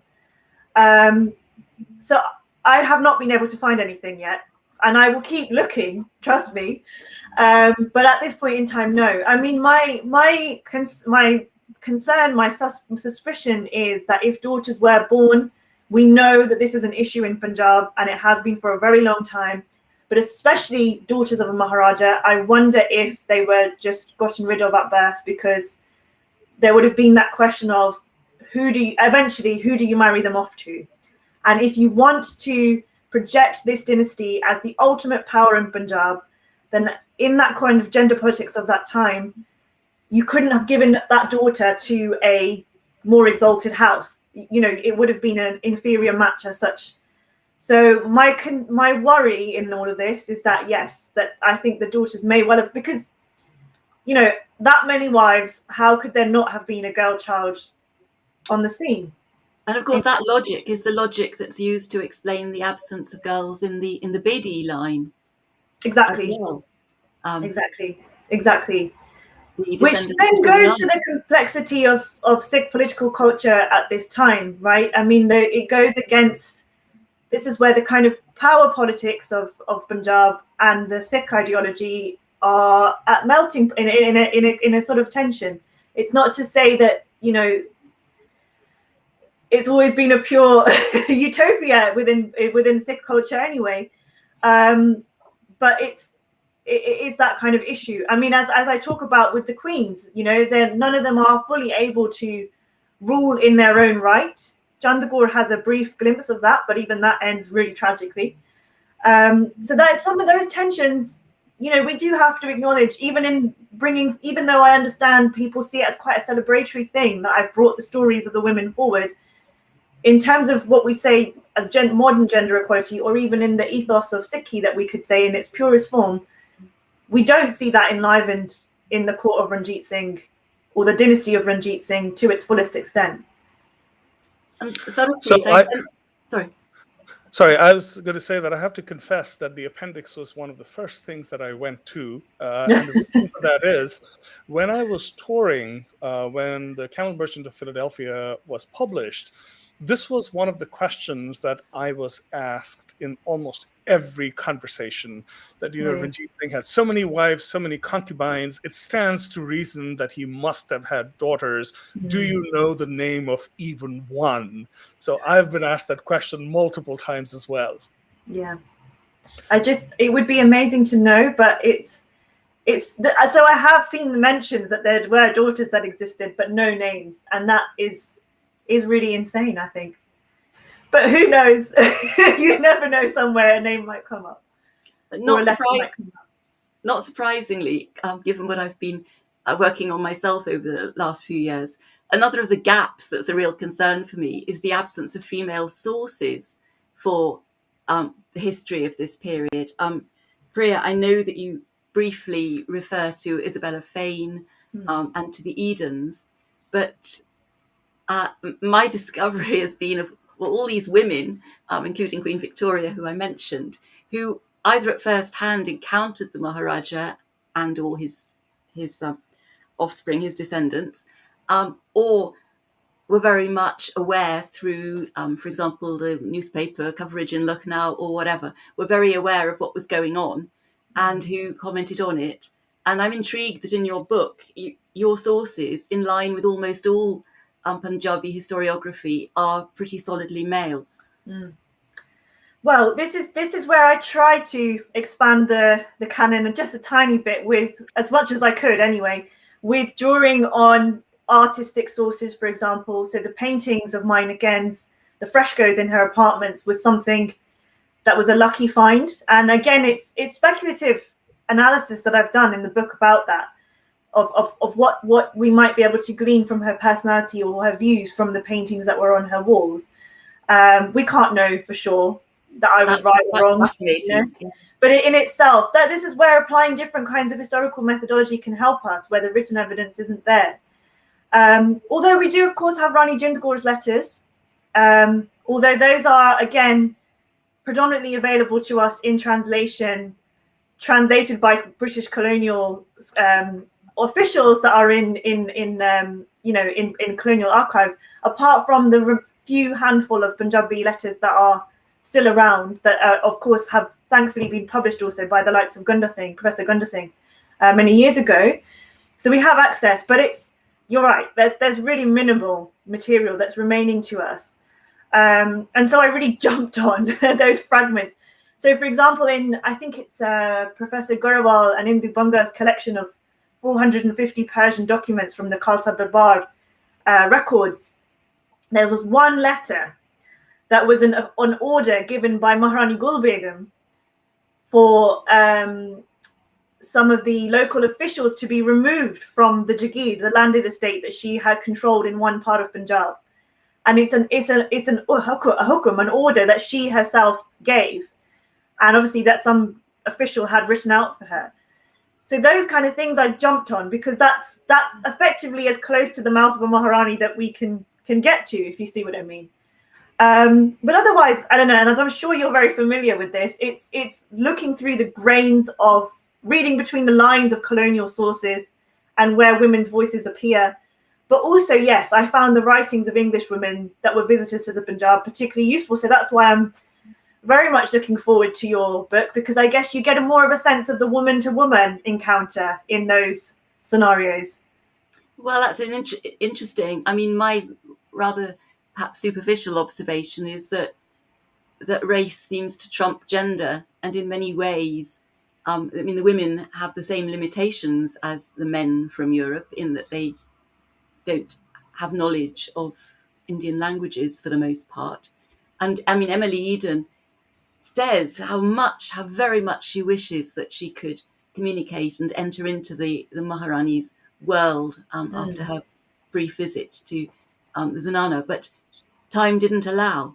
And we also know, actually, from what she says in something she wrote when she was in Calcutta, that although she likes showing off her French, she basically regarded Indian languages as sort of so much gibberish. She didn't have the patience to try to tune into them.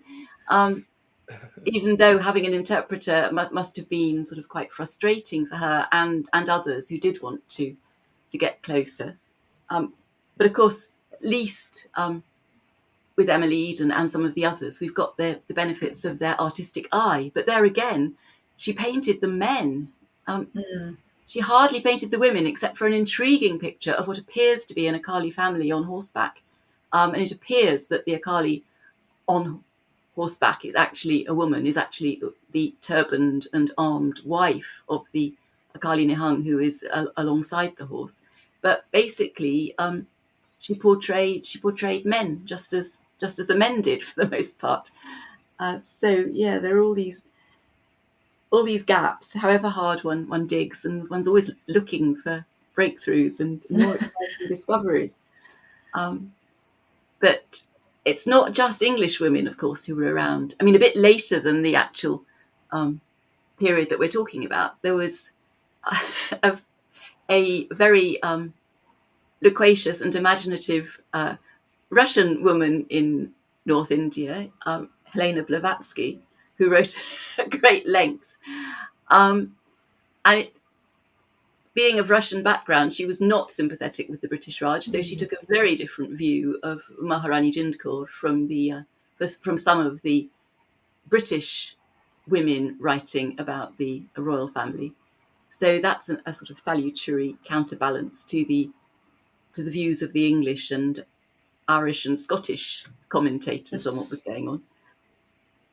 That's it, and I think this is the thing. As you know, it's a cliche to say it, but the past is a foreign country, and there are so many limitations to our ways of writing history that we will never uncover the objective truth.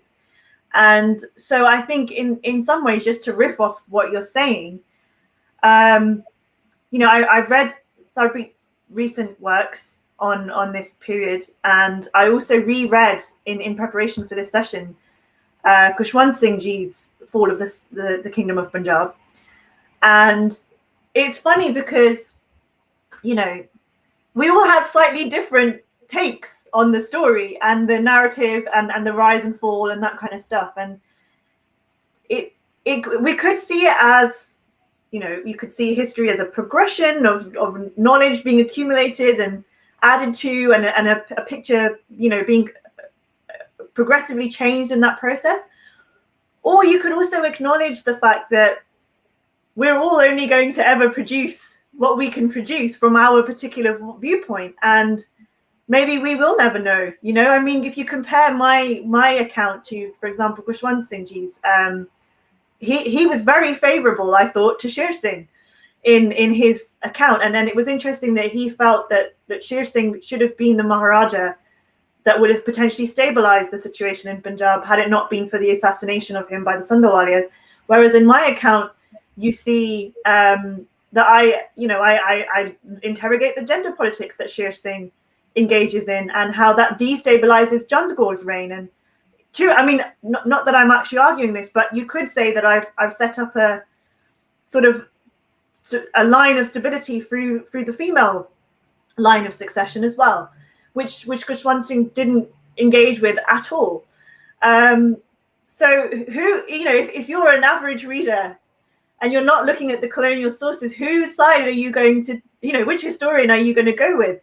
we cannot. And then I think what Sarvapreet's work has done beautifully is to some extent, particularly on your work on the Gurus, the book on the Gurus, the story of the Sikhs, I thought was fabulous, is that, you know, to leverage the history, but draw it into a narrative, because at the end of the day, you know, without doing down my own discipline too much and saying there's no factual basis in there, which I'm not saying that at all, but we are on a spectrum, you know, if you see what I mean, of what we do with our narratives, and how close to an objective truth we can possibly be. And so to some extent, even though I'm trying to, you know, uncover and challenge stereotypes, uncover new snippets of knowledge and challenge stereotypes from, say, colonial literature that was in many ways deliberately biased, let's face it, there's only so far forward I can take the story. There's only so far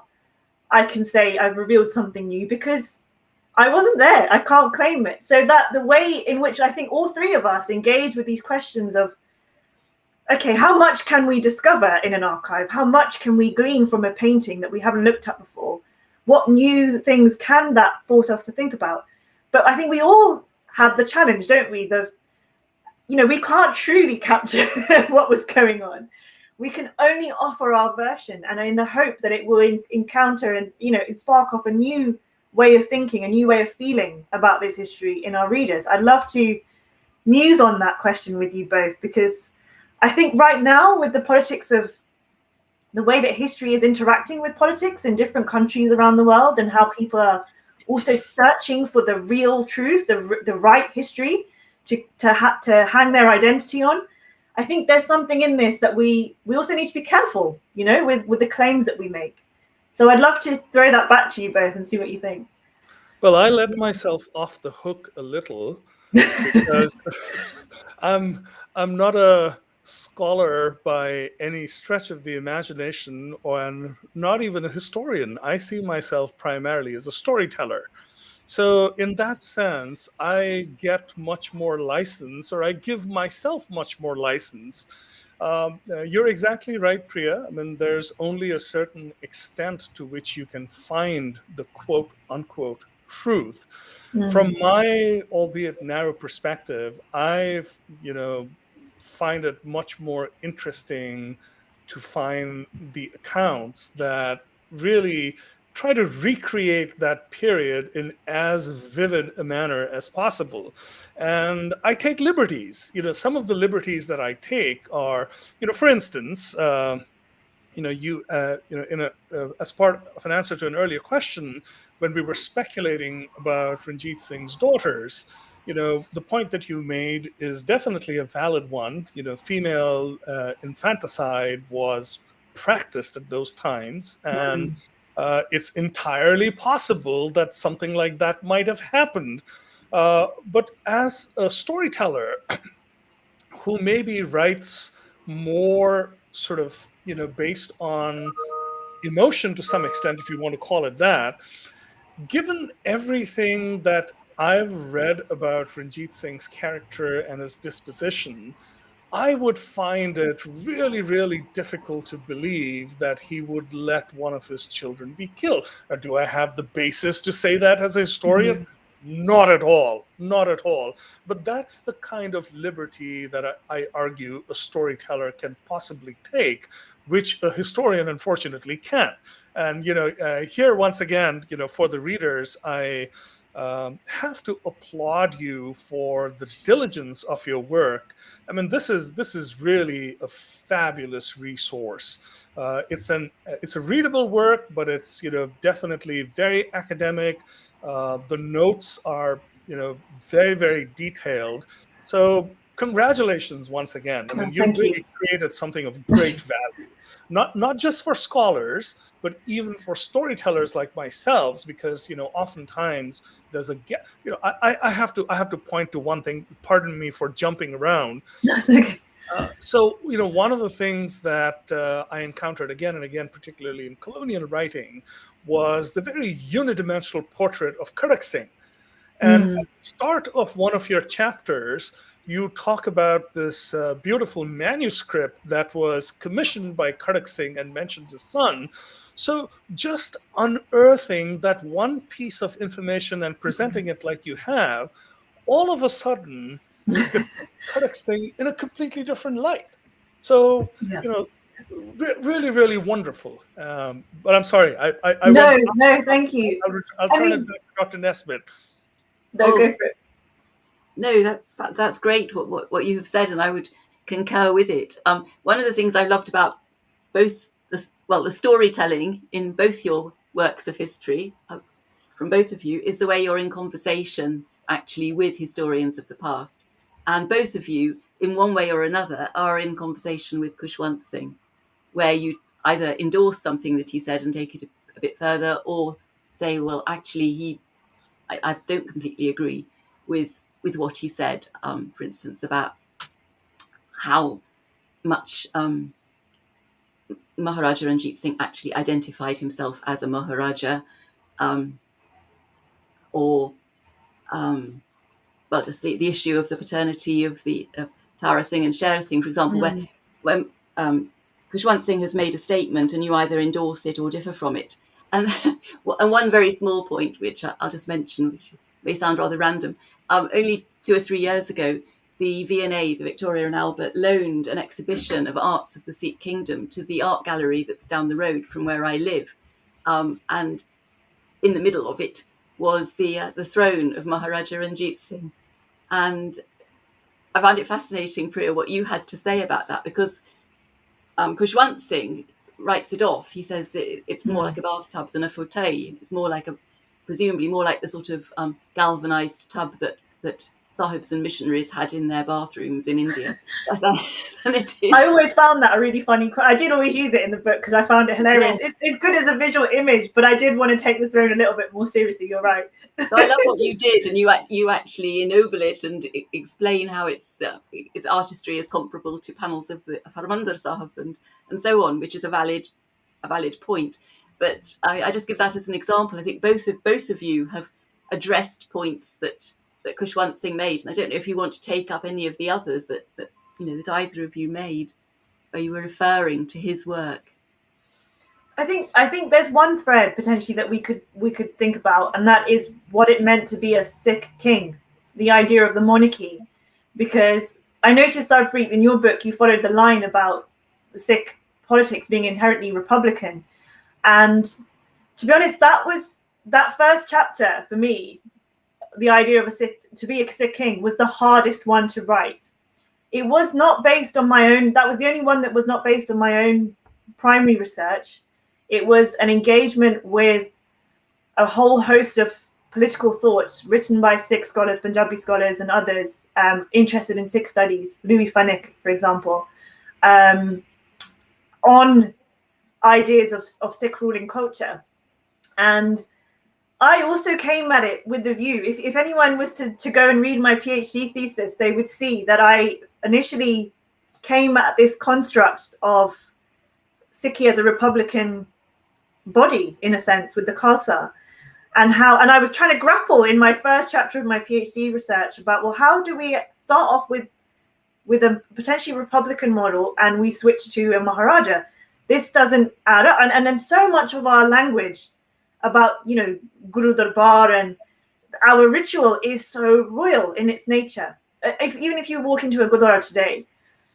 And so I was trying to kind of reconcile. I was like, where does the Republican side really ground itself then, if you see what I mean? And that is in our most popular histories of the Sikh Raj. You have Khushwant Singh, you have Batwant Singh's works, and you have a little bit older than that, but Kapoor Singh's Parasara Prasna. And so I noticed that in Sarvapreet, you'd also mentioned this. But what I found was interesting when I then delved into this much more deeply for that first chapter. And of course, my book was published after yours. So, it's in a way, it's a different narrative that I was then able to delve into. It struck me that there was a body of academic literature produced by scholars in Punjab that had already engaged with this question. And many years before, or around the time, but separately to Khushwant Singh writing his works, had actually settled that no, monarchy as an ideal and as a form of political language was so embedded in Sikh political thought. And then it was entirely natural for Maharaja Ranjit Singh then to arise as a king. But it's not to say that there weren't checks and balances and tensions with the way he exercised his power. And that was at the very heart of what Guru Nanak had initiated with the early foundations of the Sikh Panth.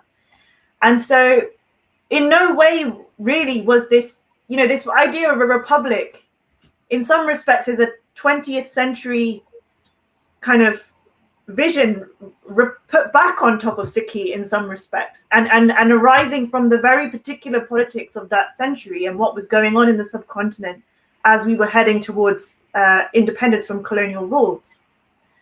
And that for me was fascinating to engage with, in a way, to rather than take as a given what scholars such as Khushwant Singh and Patwant Singh had said, but actually then to contextualize them within the politics of their time, to contextualize their view of Sikh history and Sikh political thought, again, within the demands of their time. And, and then therefore reevaluate those older political formations of Maharaja Ranjit Singh's time, or even the way that the gurus were talking. And I mean, I can't claim to be in any way, shape or form a scholar of the guru's writings. I'm an ordinary Sikh, but I cannot claim to have, in any way, shape or form analyzed Bani deeply. But for those that have, I've leveraged that kind of language. And for me, it was useful then to form a bridge between the very royal nature of what Maharaja Ranjit Singh's kingdom was and what that earlier period was. And I don't know, I mean, Sarvapreet, I would love to get your thoughts on that and how you responded to that part of the book if you did get a chance to read it, and what you thought. Sure. So yes, I do have a couple of thoughts. So first of all, there are some aspects of your thesis that I find tremendously interesting.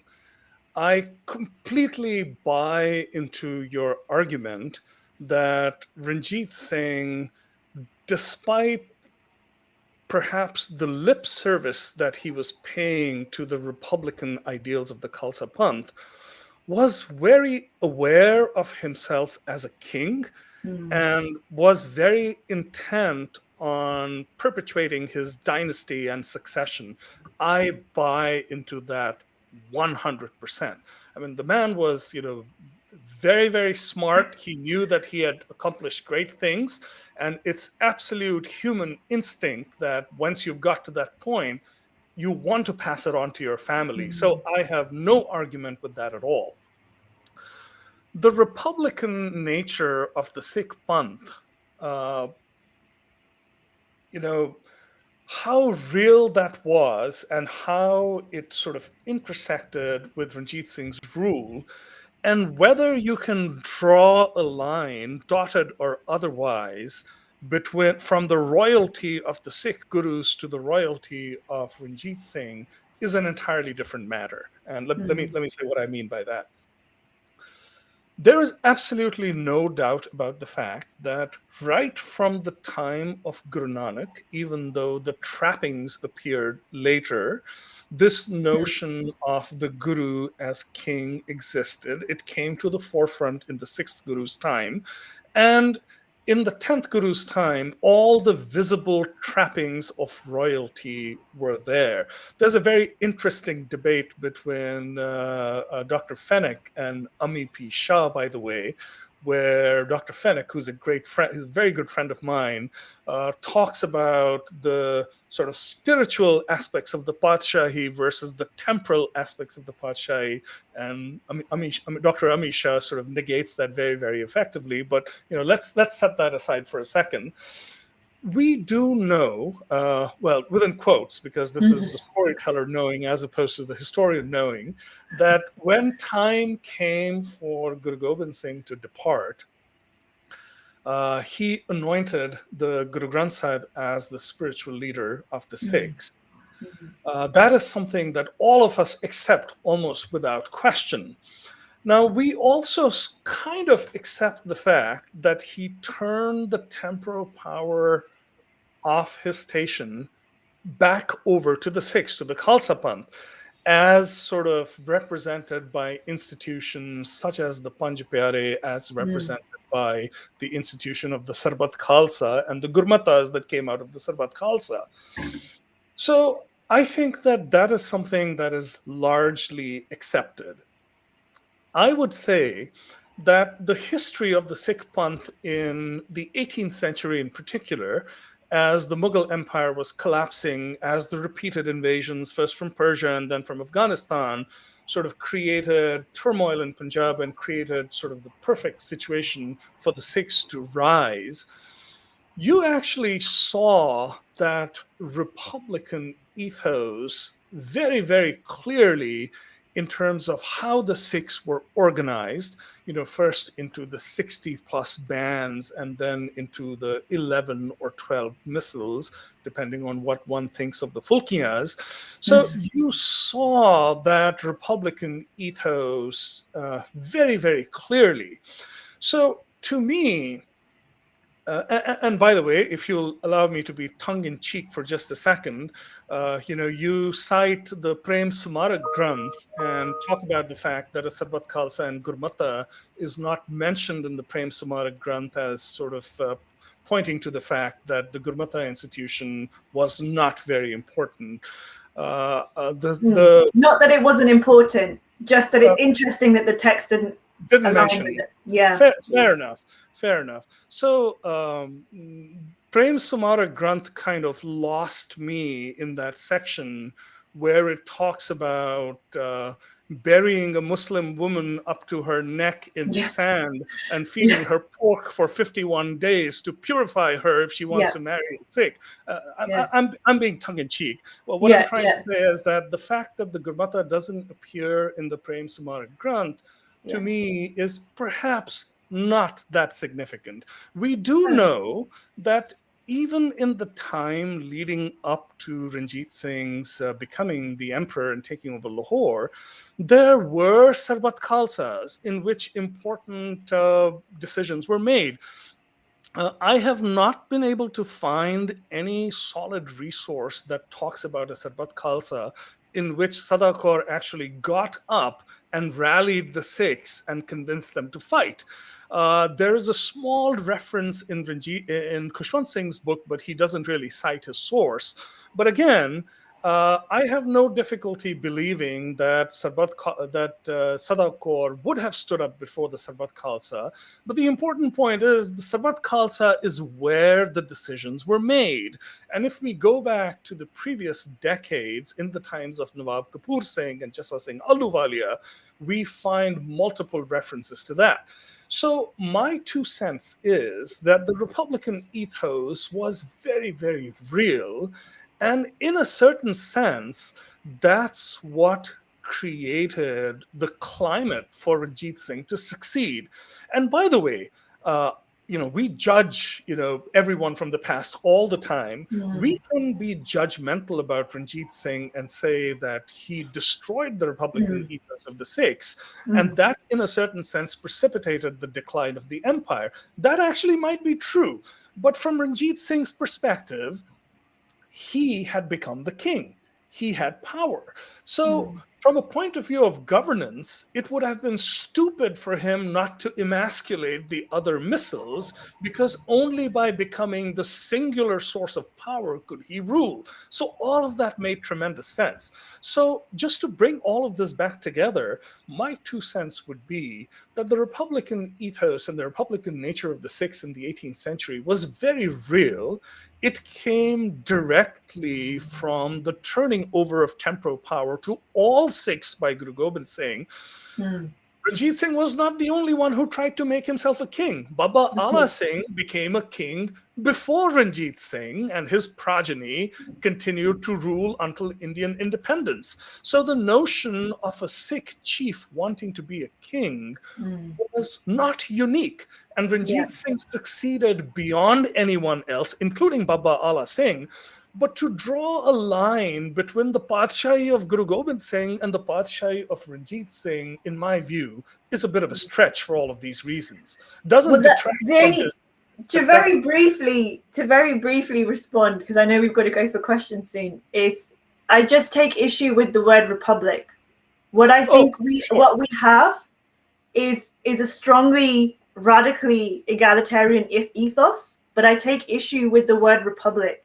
I think following the work of Bunramadavan, of Louis Fenwick and others that have done very nuanced analysis of the 18th century, I think there is a sentiment and a political radicalism in what you've just said that is there.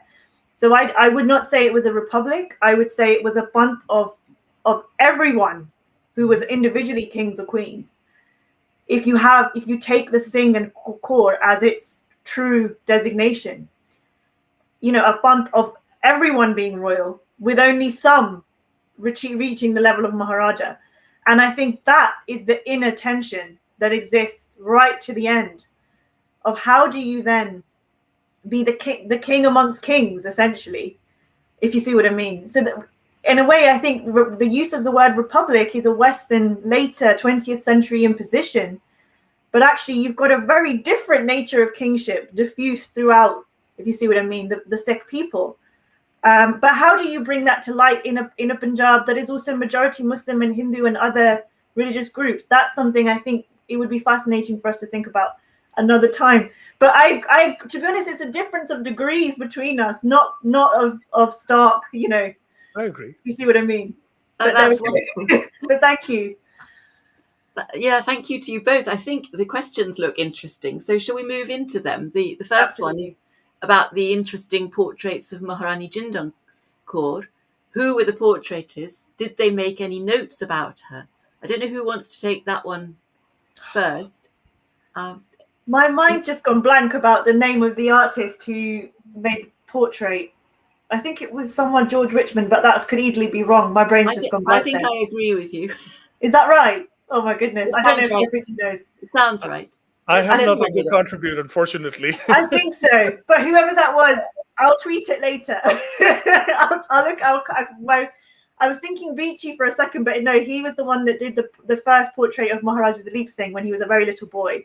When he left the Punjab. But I think it was the last picture of him in Punjab. That's right. Yes. I don't know if any notes exist from the encounter.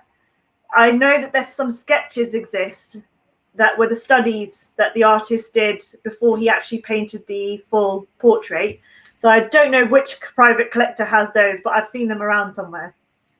What I find really interesting is that actually that portrait, to me, portrays a powerful, attractive, physically robust person. And yet you've got Lena Logan, who with her husband had been looking after Dalip Singh before he came to Britain. And when she sees the Maharani in London, in Kensington, I think, she sort of says how she's this poor old woman and how she feels a real sympathy for her. But she must have just been in her 40s. Yeah. I mean, what we would regard as her prime. I find that really interesting. Okay, Lena Logan wasn't an artist, but she did make notes. She did comment on the appearance of the Maharani. I think we do know that Jind Kaur's sight had deteriorated quite significantly, at least. But in terms of her overall health, because there was a letter that was found that Dalip Singh wrote to her before they were reunited, asking how her eyesight was doing and if she was still struggling with some sort of illness around her eyes. So that much we know. But in terms of her overall physical health, it's quite an intriguing question there. There is a wonderful description of her appearance when she was first in London, when she actually wore an outfit of British clothes over her Punjabi clothes and had to be more or less hoisted up the stairs because she was so weighed down. I mean, I'm just desperate to know if there's a photograph of her somewhere, because we know that Maharaja Dalip Singh was an avid photographer. And there's multiple photos in the royal collection that he took of members of the royal family when he learned how to do photography with them. Obviously, the first photographs of it that were taken of him in many respects were those taken in 1854 in the holidays when he went to stay with them at Osborne House. Those iconic pictures of him standing at the terrace at Osborne.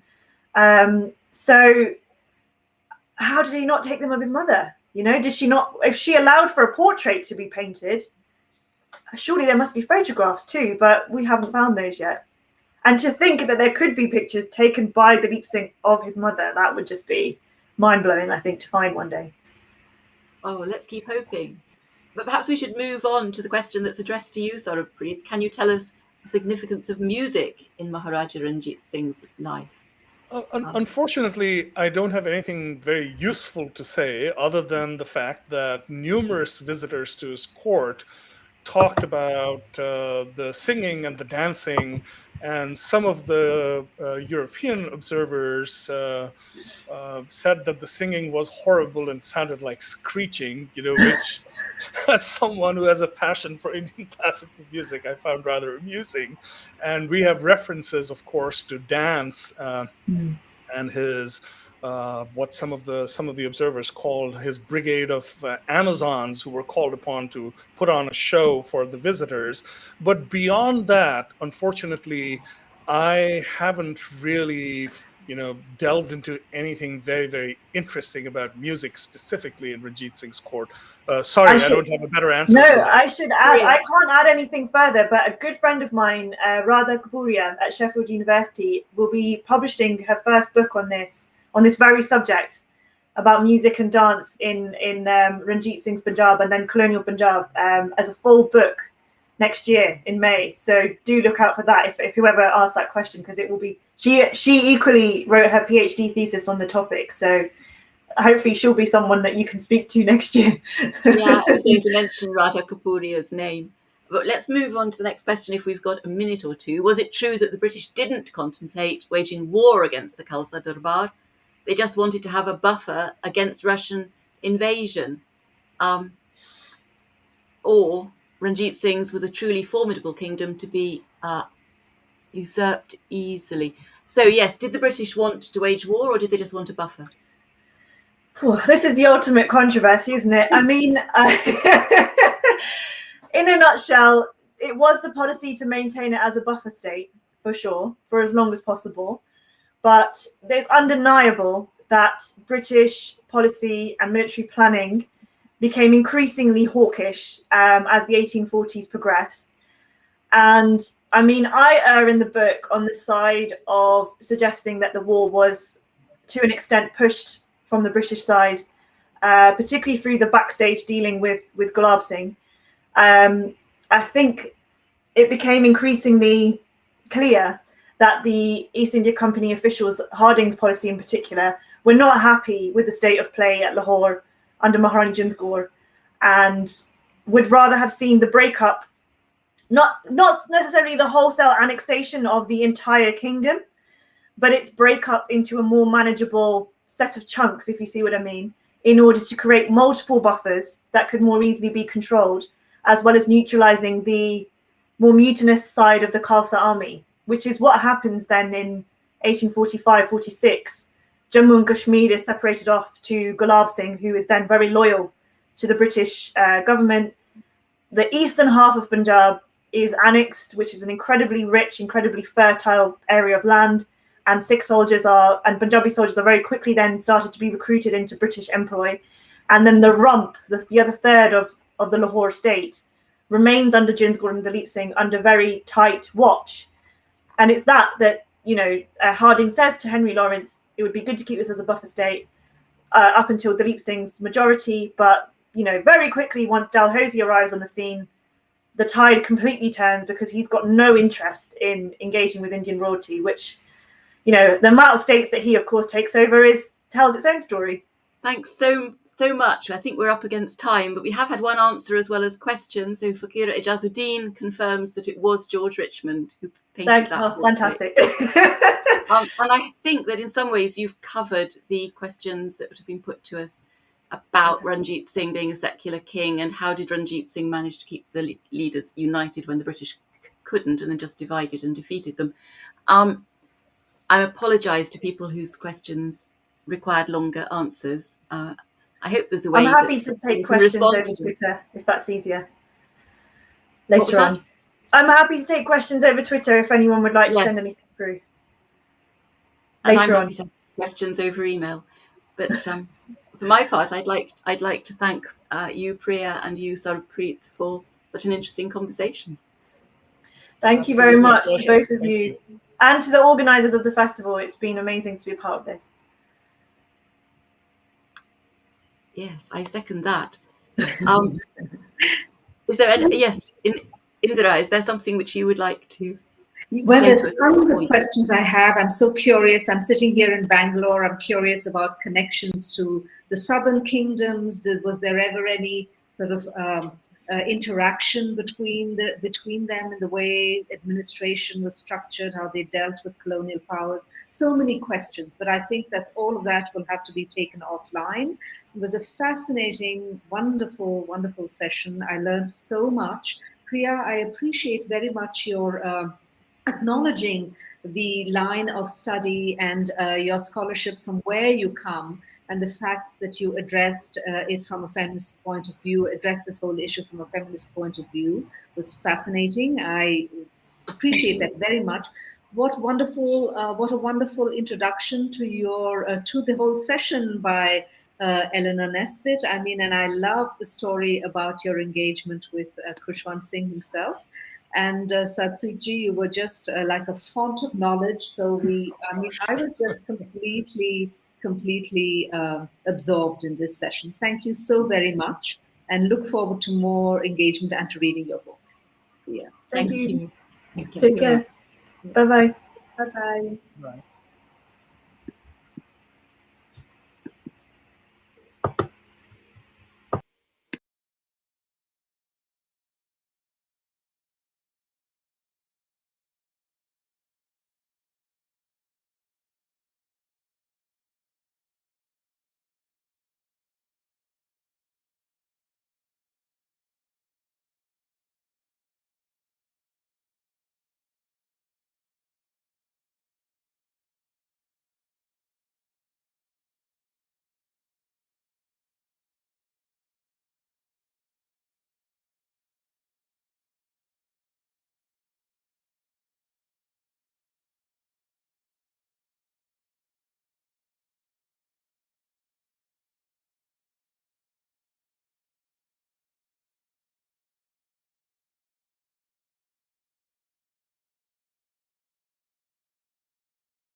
Good evening, everyone.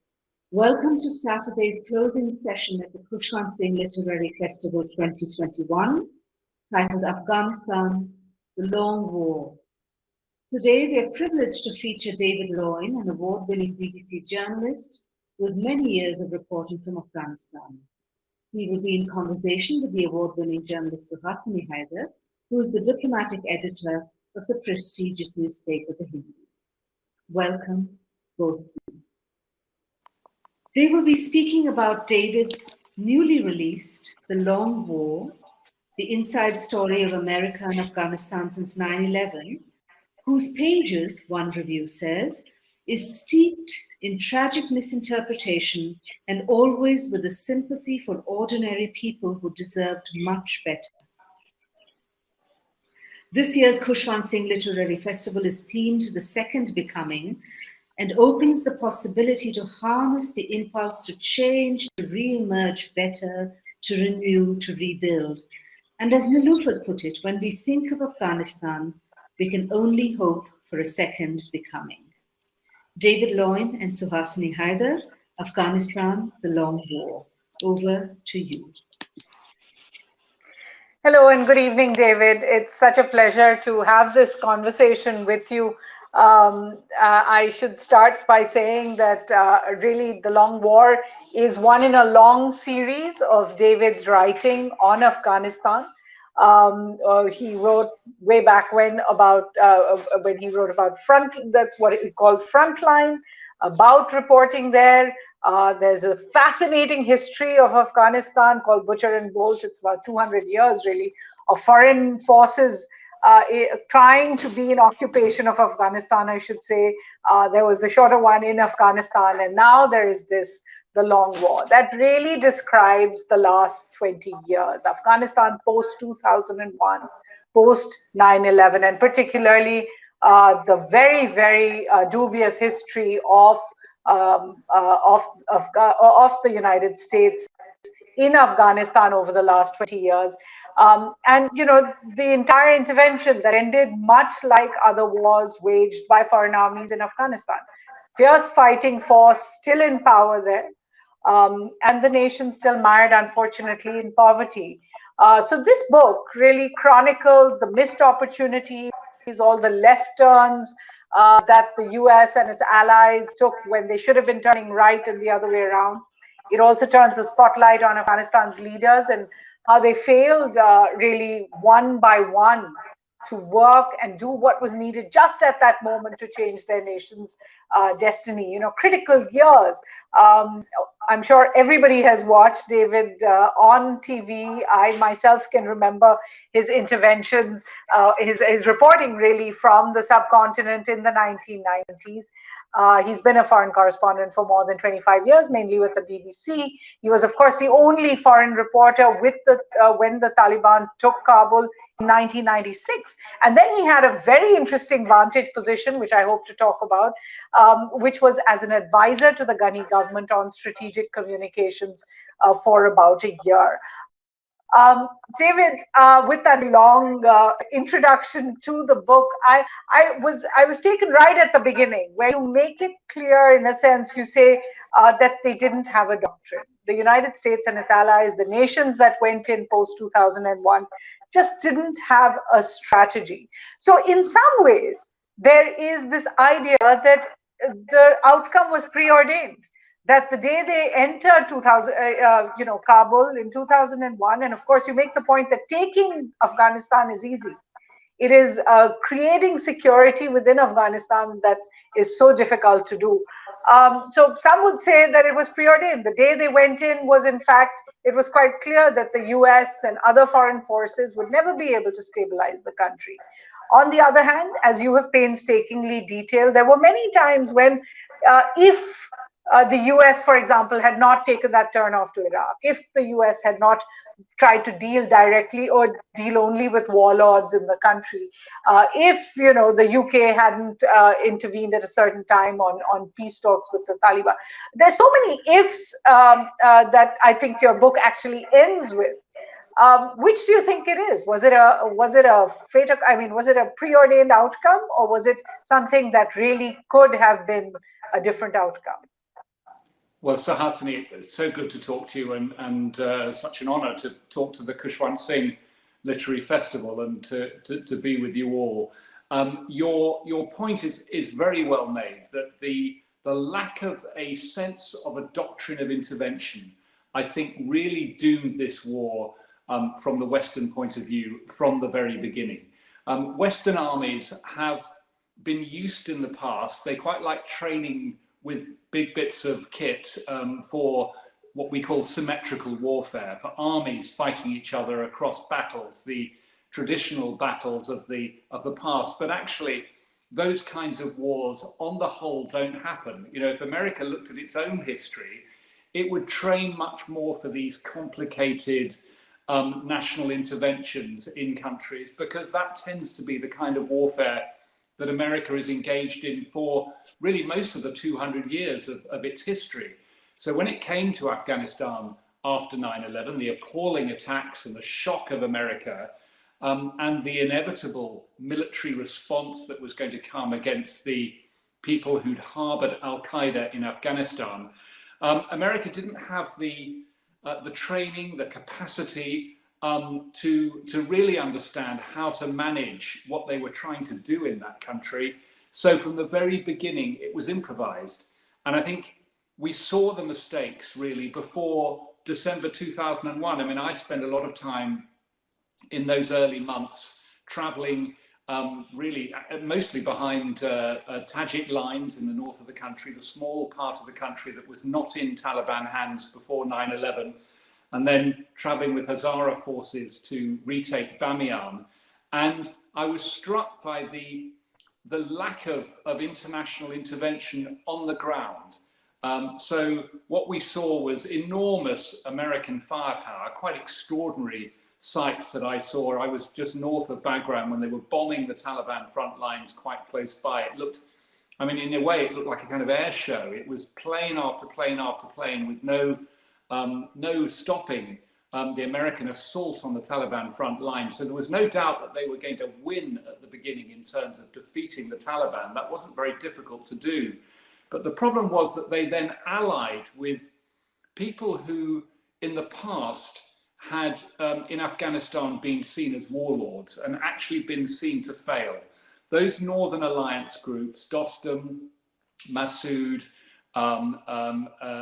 Ismail Khan in the West, and others around the country, Hekmatyar in particular, were seen by the Afghans as having been heroes in some ways in the 1980s in defeating the Russians, but then turning against each other in this bitter civil war in the early 1990s that the Taliban originally emerged as a reaction to in 1996. So in 2001, when the Americans stood up those very people again, to many Afghans, it looked as if they had taken, if you like, the wrong side in a civil war. At least they'd taken a side in a civil war.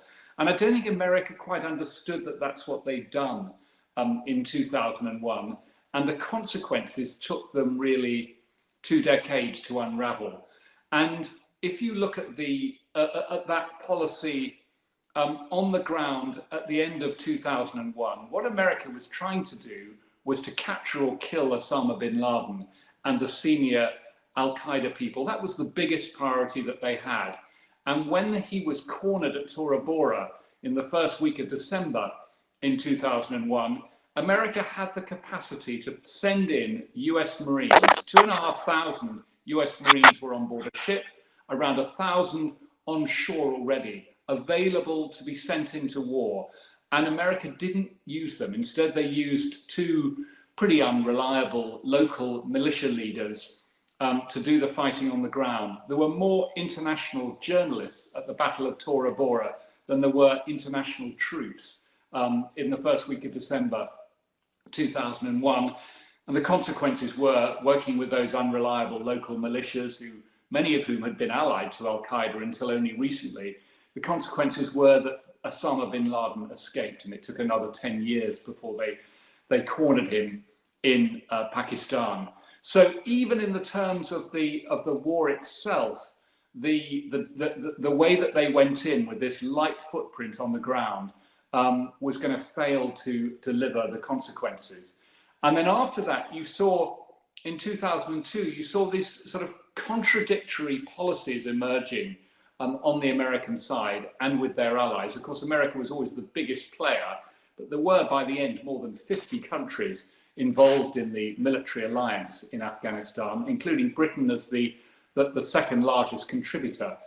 But in 2002, they began to change the policy towards putting more troops on the ground, and at the same time, moving into this rather ill-defined notion of beginning to rebuild the infrastructure, $1 billion at the beginning, and then many more $1 billion that followed that. So the light footprint quickly changed into this rather contradictory sense of, well, perhaps we ought to try and build a democracy. But absent the doctrine that they needed of intervention, absent the capacity that they needed really to have to understand the political and social context of Afghanistan at the beginning, it meant that nation building policy that happened in the early years was always doomed to fail. And I think we saw, the reason why it became America's longest war was sown in those very early months, and because of the failure really to have any sort of sense of a doctrine of intervention, of a way of proceeding, when America inevitably, as it might do again in the future, might need to go into a country. Certainly, and you put it very beautifully on the doctrine of intervention. But the truth is that the world has watched this for 20 years and still perhaps doesn't know why the US did what it did. Why was it the longest war? If it started out as let's get Osama, morphed into let's defeat the Taliban, became about ensuring there was no terrorism and Al-Qaeda in Afghanistan, went on to become let's now build a nation, let's pour in money, no, let's make a democracy, let's build a constitution instead, all of these things. But we do know that in 2011, the US then did find, as you said, cornered Osama bin Laden and killed him. Why didn't it stop there? Well, because Afghanistan was still potentially a country that would harbour terrorists again in the future. And I think there was always this sense on the military side, and the military as well as I do, Suhasini, if they see a nail, the hammer is the army. I mean, that because that's what they've got. So they wanted to stay, they wanted to do the job. So there was a strong sense from the generals of, one last heave, let's give this, one last chance. And we saw that all the way through the war, really until President Obama began to set withdrawal deadlines and began to set conditions on the international troops, and around about the time that Osama bin Laden was killed in Abbottabad in Pakistan. But I think the paradox really of the American intervention, and the answer to your question as to there's these various contradictory senses of nation building, democracy, military effort that they put in. The paradox was that they were always wanting to leave quickly. And because they wanted to leave quickly, they ended up staying for a very long time. And what I mean by that is that if America had been willing at the beginning to say, look, intervention's complicated. It's very difficult to go into these countries and to try and make a change that is lasting. Maybe it'll take up to 10 years to provide the kind of stability that we would like to see before we leave. Well, then, if they'd said we're willing to stay for up to 10 years, then they might have been out in 12 or 15. But that's the sort of duration that these things take. But because there was always a rush to the exits, ironically, people say America needed an exit strategy. That's what they lacked in Afghanistan. I think the problem was the opposite. They were always looking for the exit. They were always time limiting the effort that they put into the country. All the way through, there was a sense of, we'll only do this for this long. Conditions set on the troops, which were timetable led and not conditions led before they would withdraw. So I think you have this, paradoxical situation where, because they wanted to leave quickly, they ended up staying for a very long time. And with this rather confused situation that emerged, that they were always wanting to get democracy on the ground without building the institutions that democracy requires. And I think that was a problem. It was a big problem in Afghanistan. It was a big problem in Iraq as well. You mentioned the distraction of Iraq that happened really quite quickly. Believe it or not, the American commander, and I discovered this in the research for my book, who was commanding CENTCOM for the attack on Afghanistan at the end of 2001, even before Kabul had fallen, he'd been asked to put together contingency plans to bomb Baghdad, to move on into Iraq. So the distraction began really 2 years before the actual war in Iraq happened in 2003. And from very, very early on, Afghanistan became, the other war. The Taliban were defeated. There'll be some sort of nation building project. The Europeans can do a lot of that. There was a very strong sense on the American side that let's let the Europeans do the nation building, but they didn't let the Europeans do the nation building. Instead, they were really keen on democracy, but without building the institutions, the tax base, the functioning civil service that democracy provides for. And they ended up, that's why the corruption emerged, which was the real sort of cancer which ate away at the intervention in Afghanistan and ate away at the country, and in the end was the reason why the Ghani administration imploded in the way that it did this year, really because corruption had just eaten away at the heart of Afghan society. And the corruption emerged not just because the warlords that I mentioned were such an obstacle to the potential for any other sensible intervention, but also because the politicians who were elected were not accountable to their own electors. They were accountable instead to foreign donors because the institutions that were there didn't raise their own taxation. There wasn't the tax base, there wasn't the sense of a functioning bureaucracy, of a functioning civil service, functioning administrative service of the sort that India enjoys. And so that democracy was a sort of sham. It was because the voters were not voting for people who were accountable to them in any sense. They were accountable instead to these outside players, to outside donors. And in a sense, you had the opposite of the American, the American ideal of no representation, no taxation without representation. You had the opposite of that. You had representation without taxation, which is this curious paradox that emerged in Afghanistan, which inevitably led to those who were elected being very corrupt and really preying on the people and taking as much of the money as they could to Dubai. I mean, so much of that international aid money ended up, in Dubai and in other Arab Emirates. David, in fact, we're getting ahead of the story, if you like, because, of course, your book puts it very well in separate phases, 2001 to 6, and then to 9, and then to 11. And really, the very interesting part is from 2015 to 2021, where you see, as you said, this the US wanting its very quick exit strategy, but ending up with just a series of quick exit strategies, none of which were very good. So I do want to ask, since you brought up that issue of corruption, but surely what the world saw was much more shocking than just about corruption at the top. You saw in a matter of days or moments, actually, the entire top leadership just disappear.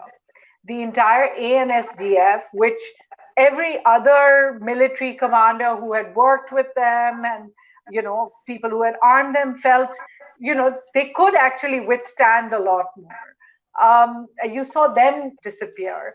So many people, and you've written in your book that you've written it for the new generation of Afghanistan, the new generation born and brought up after 2001.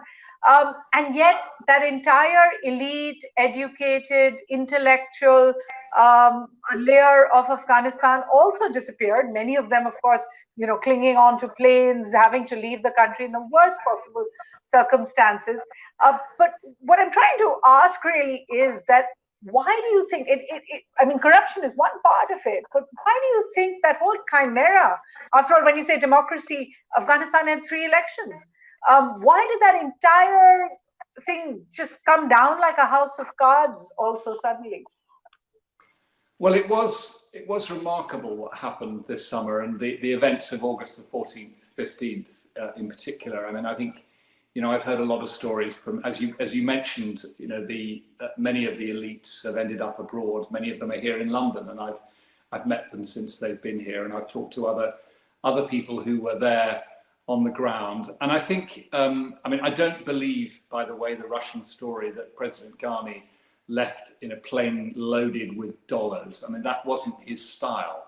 And I don't believe that he was personally corrupt at the levels that people are talking about. There were certainly people very close to him and very senior in the Afghan palace who were corrupt, and I saw that when I was working in his office. But I think he still has to explain just why he left in the way that he did, because it clearly felt like quite a rehearsed departure. He left with his most senior staff on an aeroplane, having told other people in the office that he'd be back in the afternoon for meetings. So, I mean, he says, and he said in this rather curious statement he put out from his exile in the Emirates, he says that he was told by the palace security people that the Taliban were out to get him. But there are many people who I think won't forgive him quickly. Many people who had supported him until then for the way that he ran, and I think that was it was difficult to understand, because there was a sense among many people that there was an opportunity for some kind of an interim government, and we saw former President Karzai, the former presidential candidate and chief executive of the country, Abdullah, who are still living, not openly, I would say, I mean, sort of under house arrest in Kabul at the moment, but not harassed by the Taliban.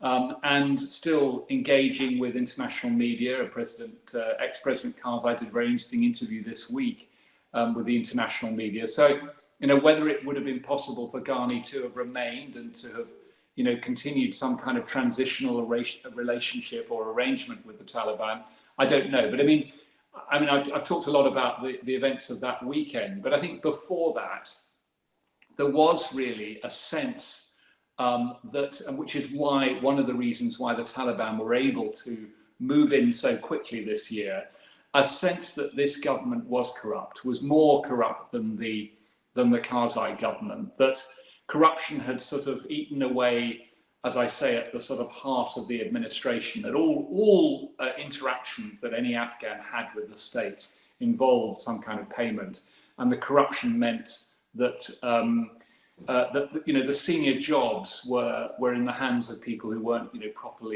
properly appointed. There was a huge amount of patronage, different patronage networks that operated across the centre of the country, and I think so there is a brief relief, I think, in the Afghan countryside that government has gone, and of course the corruption also ate at the heart of the army.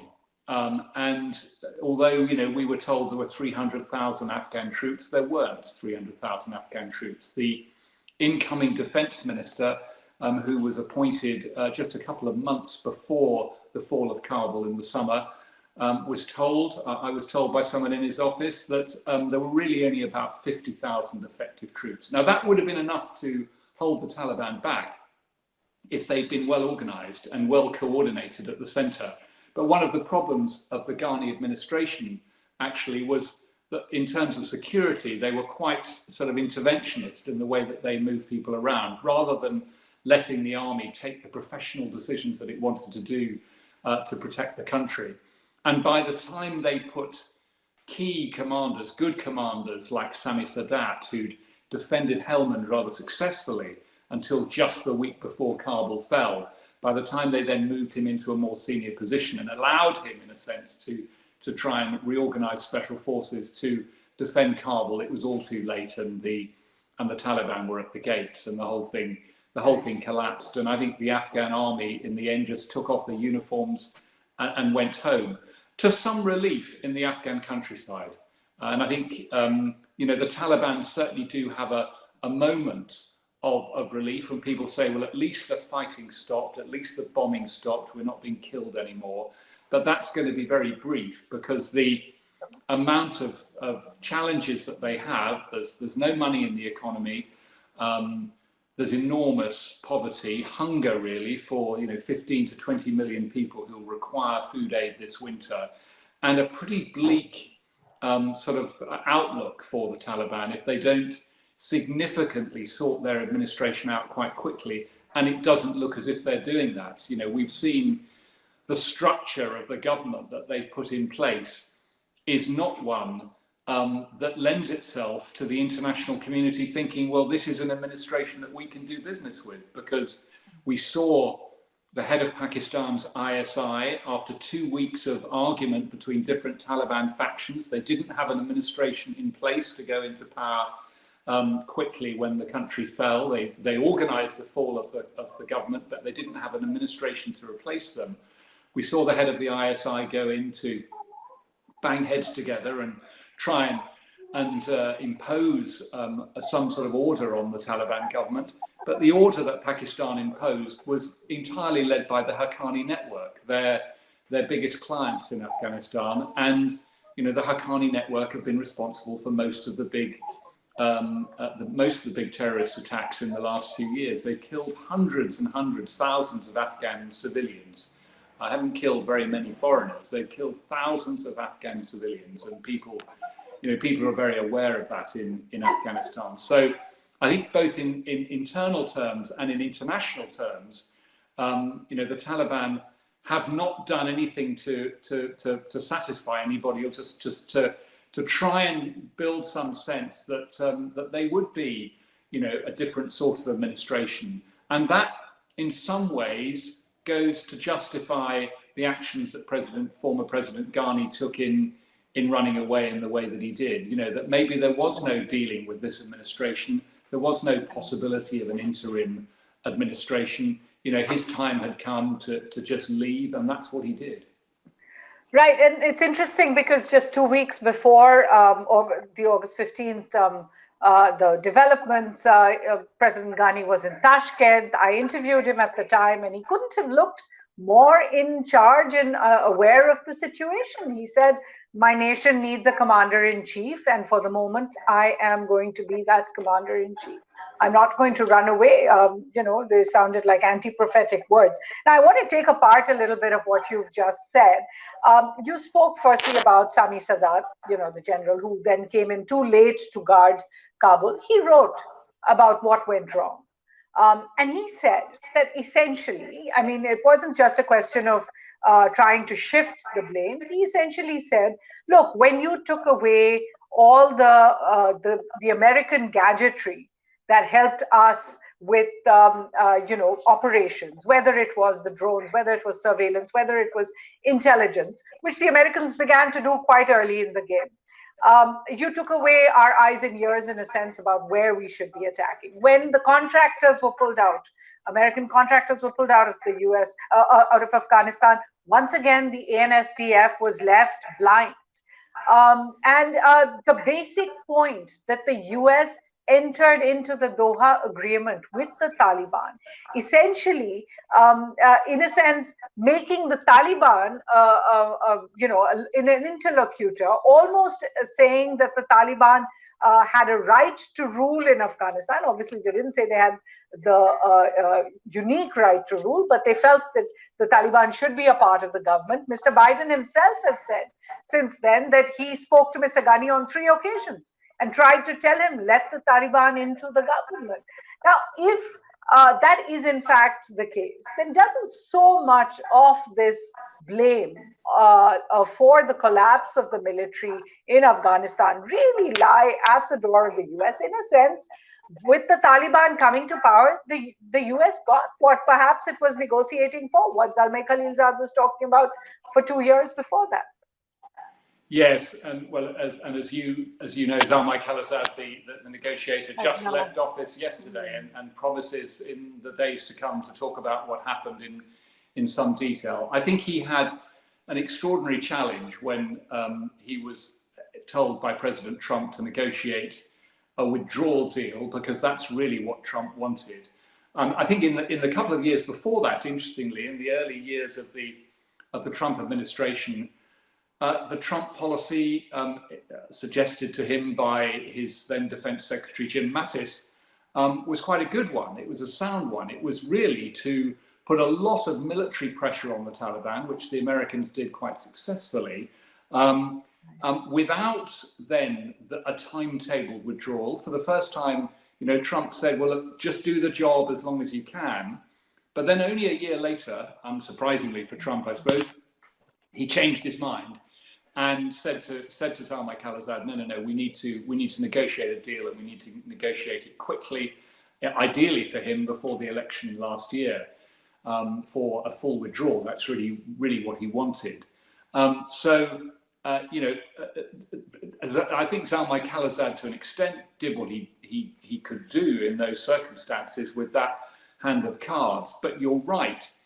The one thing that he did do, and America did, which really outraged the Ghani administration, and I saw this within myself when I saw him, was to give the Taliban some legitimacy in Doha. The Americans were negotiating with the Taliban without the Afghan government in the room. And, it could be that the Afghan government might have been a bit savvier. They might then have sort of set up a parallel room in Doha themselves and been close to the talks and at least tried to engage. But instead they sort of skulked in their tents, and the Afghan elite ignored the negotiations in I think quite an unhelpful way, actually, for quite a long time, until in the end there was this withdrawal deal, because that's what it was. It wasn't a peace deal. It was a deal for American troops to withdraw from the country if and all of the conditions that were imposed on the Afghan government to release Taliban prisoners and on the Americans for troops to withdraw were hard conditions, if you like. And all that the Taliban had on their side were quite soft promises, that the Taliban would no longer be an international threat. They would no longer have any links with Al-Qaeda. So I think it was, it wasn't a good deal. And then when President Biden came in January of this year, he wanted a complete end to the war, and he wasn't going to take anything from any of the generals. And many American generals, including the former chairman of the Joint Chiefs, Joe Dunford, and other senior leaders, were very strongly saying earlier this year, we don't have to leave. We don't have to abide by the terms of the Trump deal. The Taliban have not completely adhered to all of their elements in it. Let's just give it time, keep the troops there. And crucially, as you say, you mentioned Sami Sadat's very strong New York Times piece, where he talked about the loss of the support that the Afghan forces had, not just in terms of American soldiers advising them, but in terms of the software that they had in order to keep up with their troops, the contractors who kept the aeroplanes in the air, all of these other enablers that really kept that by now quite sophisticated modern army going, went when Joe Biden pulled out the last 2,500 American troops. So behind those 2,500 American troops was this enormous capacity for the Afghan forces. But one of the elements in my book, actually, I spend a lot of time talking to people in the White House in the first year who were there in the first year of the Obama administration, 2009, when again there were decisions as to whether they should leave or whether they should stay, whether they should increase troops, as they ultimately did in 2009-10. And the strongest voice in the room back in 2009 for leaving just a few troops in Afghanistan was Joe Biden. And alongside him was Antony Blinken, who's now his Secretary of State. Jake Sullivan was also a senior player in those negotiations. So I think Biden had heard the generals before saying the kinds of things that they were saying this year. And when he went in 2009, because they had very strongly argued then that they wanted more troops in Afghanistan for longer, and he wasn't going to have it this year, and he pulled out, and I think he pulled out with some haste, frankly, without holding on to Bagram Airport, without properly consulting his allies, very significant bruises still across NATO, open comments by both the British Defence Secretary and, interestingly, the head of the army, saying that this was not the decision that they wanted and it wasn't done in the way that they wanted. Quite interesting criticism, really, of Britain's closest ally. So I think America, this year under Biden, in terms of the way that they left, and in the last couple of years under Trump, in the way that they legitimized the Taliban, and as you say, in a sense, really sort of anointed the Taliban as the next government of Afghanistan. I think those were some pretty bad mistakes made at the end of the war. Sure. And another part of what you were speaking about, and of course, I've seen that you quoted from Carlotta Gall's book, and she has written about how this was really the wrong war. You said the ISI chief was there in Kabul at the Serena, drinking a cup of tea, trying to say no problem in the government, as if he was going to ensure that it would be all right. Of course, more repercussions of that in Pakistan now. And we also see the US turn in 20 years. I mean, in 2001, the US went to the United Nations, changed around the UN Security Council protocol, put all these Taliban, 135 Taliban leaders on a terrorist watch list. 20 years later, or 17 years later, as the talks began, the US not only said they had found these Taliban people who were on the designated list in Pakistan, not to mention Osama bin Laden himself, for which Pakistan didn't seem to get too much flack from the US, that not only had they found them there, that they were not going to, in fact, punish Pakistan for giving them safe haven, but in fact were going to urge Pakistan to help them bring the Taliban to the table for talks. I know that this is a lot of what we are discussing is in hindsight, but is there an understanding in the West, in the US, in the UK, that they really fought the wrong war for all those years? Well, this is you mentioned Carlotta Gall's book, The Wrong Enemy. It was originally a quote from Richard Holbrooke, the first AFPAC representative. We're fighting the wrong enemy in the wrong country. And for him, he thought, and Holbrooke thought by 2009-10, when he was appointed, that he'd seen enough, that Pakistan had clearly, supported the Afghan Taliban openly. By those years, you could see that had happened, right from the very beginning. And I think America's policy towards Pakistan has been very contradictory.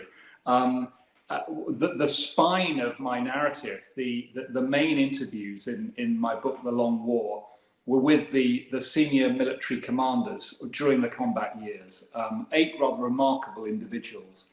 And all of them spoke about how, while they were commanding in Afghanistan, this extraordinary job with a 50-nation alliance, dealing with President Karzai, then President Ghani, dealing with this complicated country, and at the peak 150,000 international troops. It was a very, very big 4-star role.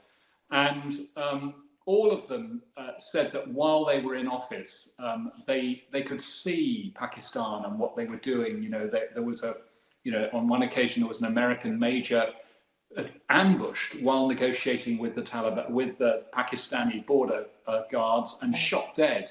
There were some terrible incidents like that all the time, and they could see, Pakistani border guards letting, Taliban cross the border. On one occasion, there were Pakistanis who were shooting at American special forces at night when they were in operation in Afghanistan, not on the Pakistani side of the border. And America responded to that, in fact, by destroying a Pakistani border post. Just once there was this really strong military retaliation. But while they were in office, none of them, of course, could say any of this publicly.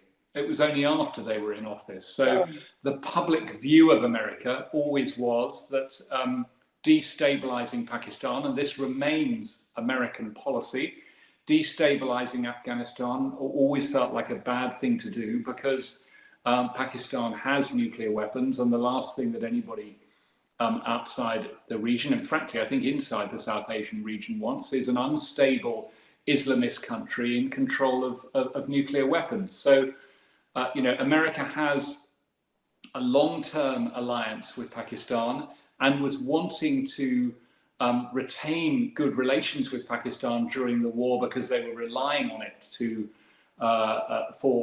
in order to be able to cross the border with material. There was huge amounts of material landing in Pakistan by sea and then coming into Afghanistan. And even, during long periods, the borders were closed because Pakistan was punishing America for this, that, or the other infraction. And despite that, America never put the pressure on Pakistan that I certainly think India would have wanted it to do. And as you say, even after Osama bin Laden was found living very close to, all of the very senior elements in Pakistani military. So, and the source who gave the Americans the intelligence as to where he was imprisoned by Pakistan. So I think, and from an international point of view, and this is obviously between India and Pakistan. I mean, I know the sensitivities in the region, but from an international point of view, I think Pakistan has certainly had a very easy ride in the last 20 years with huge amounts of international aid still going in, while they were openly supporting the Afghan Taliban and are now in quite a strong position. But let's see what happens going forward, because this Taliban administration is not stable. It's not as stable an administration as it was in the late 1990s. It doesn't have the same justification, interestingly. In the late 1990s, they emerged after a terrible civil war.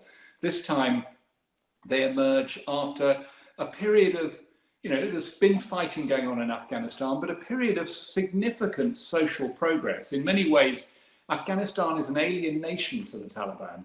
It's not a country that they are familiar with, a place where women, not just in the cities, but in the countryside, have expectations that are completely different from the expectations that the Taliban, think that women should have. So I think it's going to be a very difficult, time for the Taliban. It doesn't feel as if it's going to be a stable administration that's going to last forever.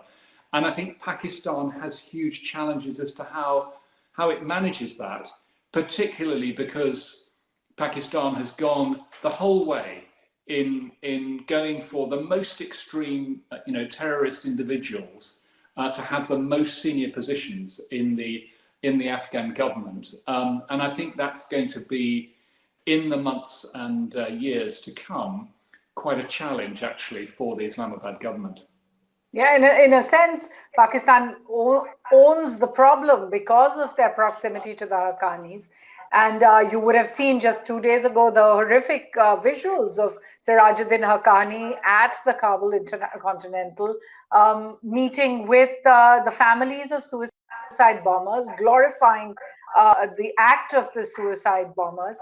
And there is no way that this is not going to, I presume, stick to Pakistan in a sense. And you've got many fascinating details. I won't give them all away to the viewer, of just the kind of duplicity we saw in so many parts of Afghanistan, which has brought it to this situation. But I think the point you just made is really important, that the Taliban has taken over after a period of 20 years of relative progress on issues of development, on issues of education, on issues of women's empowerment, unlike in the past.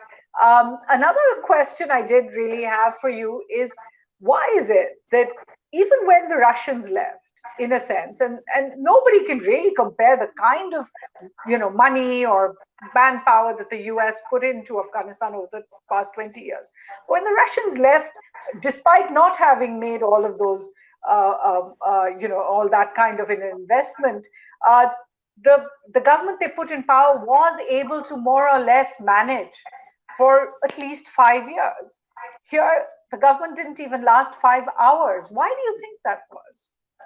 Yes, and I mean, Suhasini, a good friend of mine, a British general, was just sort of saying saying to me in some sort of despair, I suppose, really, as they do a sort of lessons learned sense in Afghanistan, he said, well, how could we not have done as well as the Russians?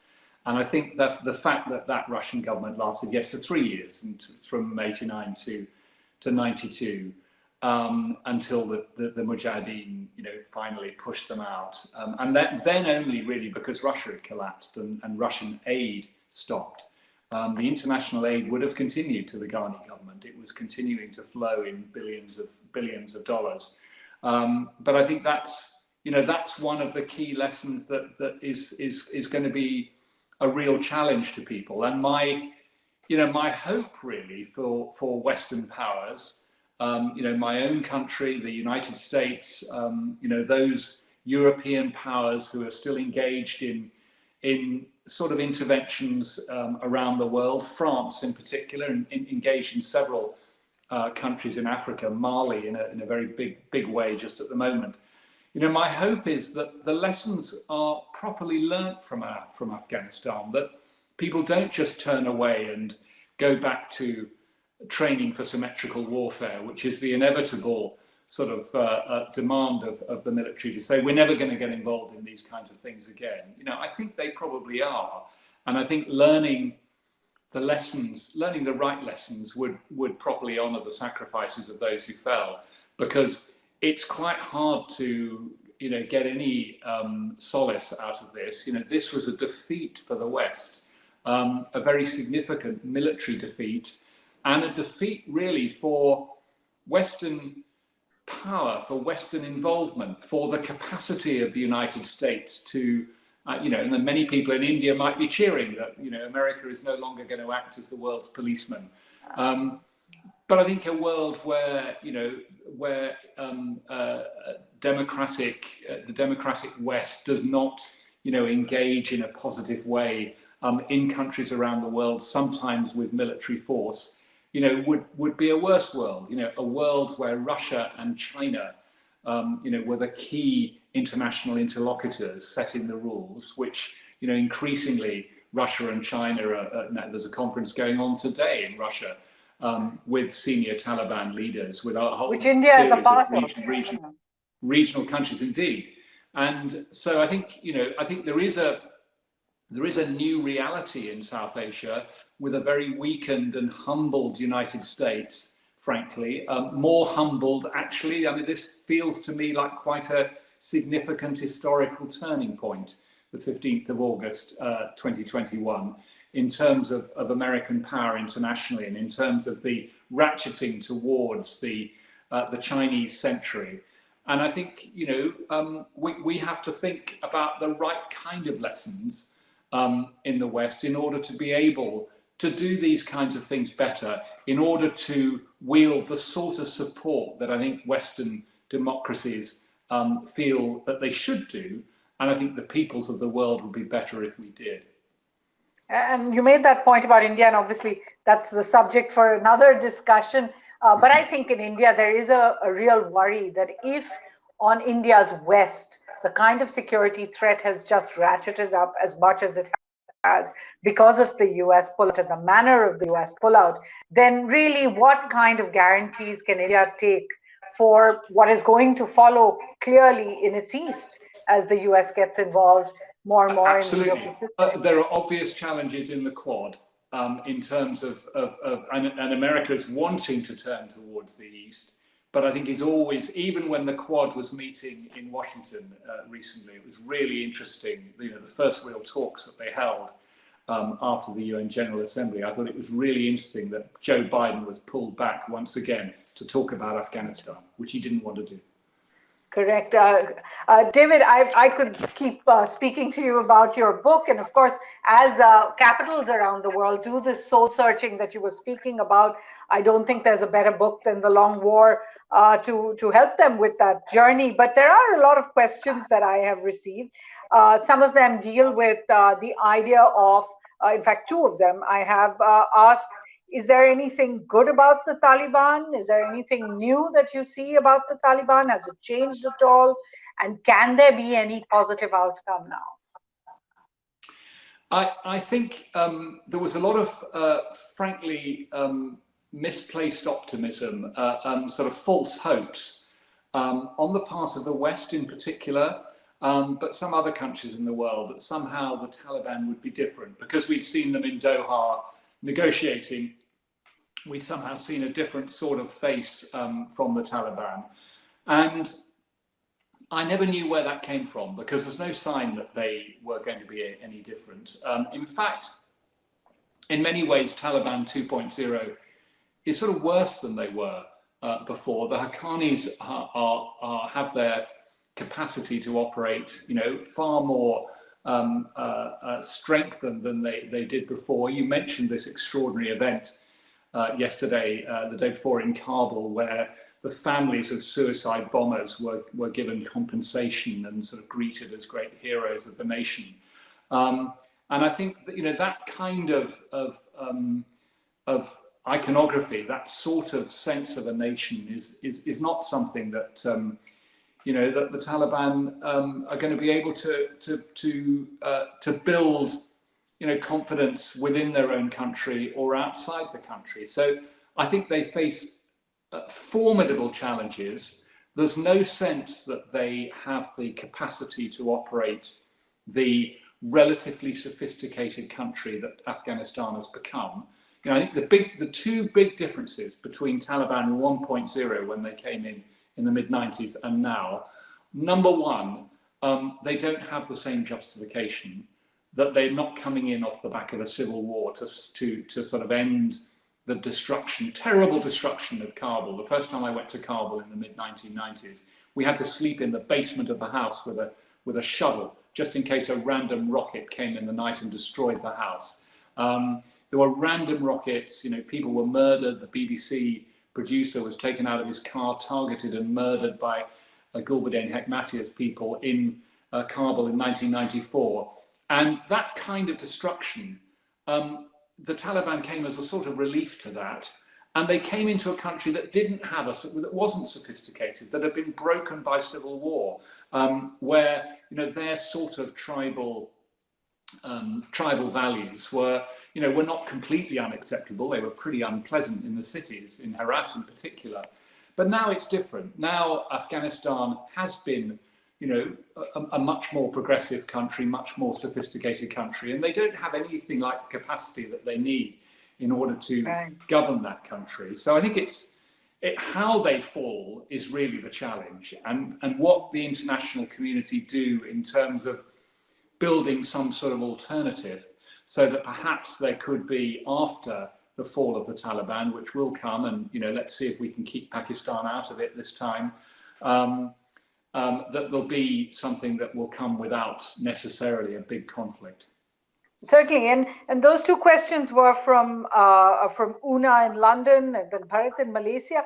There's one more, just to the point that you just made. What should India's approach really be to the Taliban in particular, since India stayed out of engaging with the Taliban thus far? Their furtive moves, even the appearance of an official delegation in Moscow for this Moscow format meeting.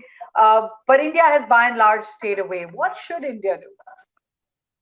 Well, India, of all the countries in the world, I think India has possibly lost more than many others. I mean, India's had such, you know, friendships and investments in Afghanistan over the last few years. I mean, I remember when the Afghan parliament was being built, going to the building site, and there were these big sort of Sikh, you know, foremen with Afghan builders, you know, working on the ground in a really constructive way to try and literally build Afghan democracy.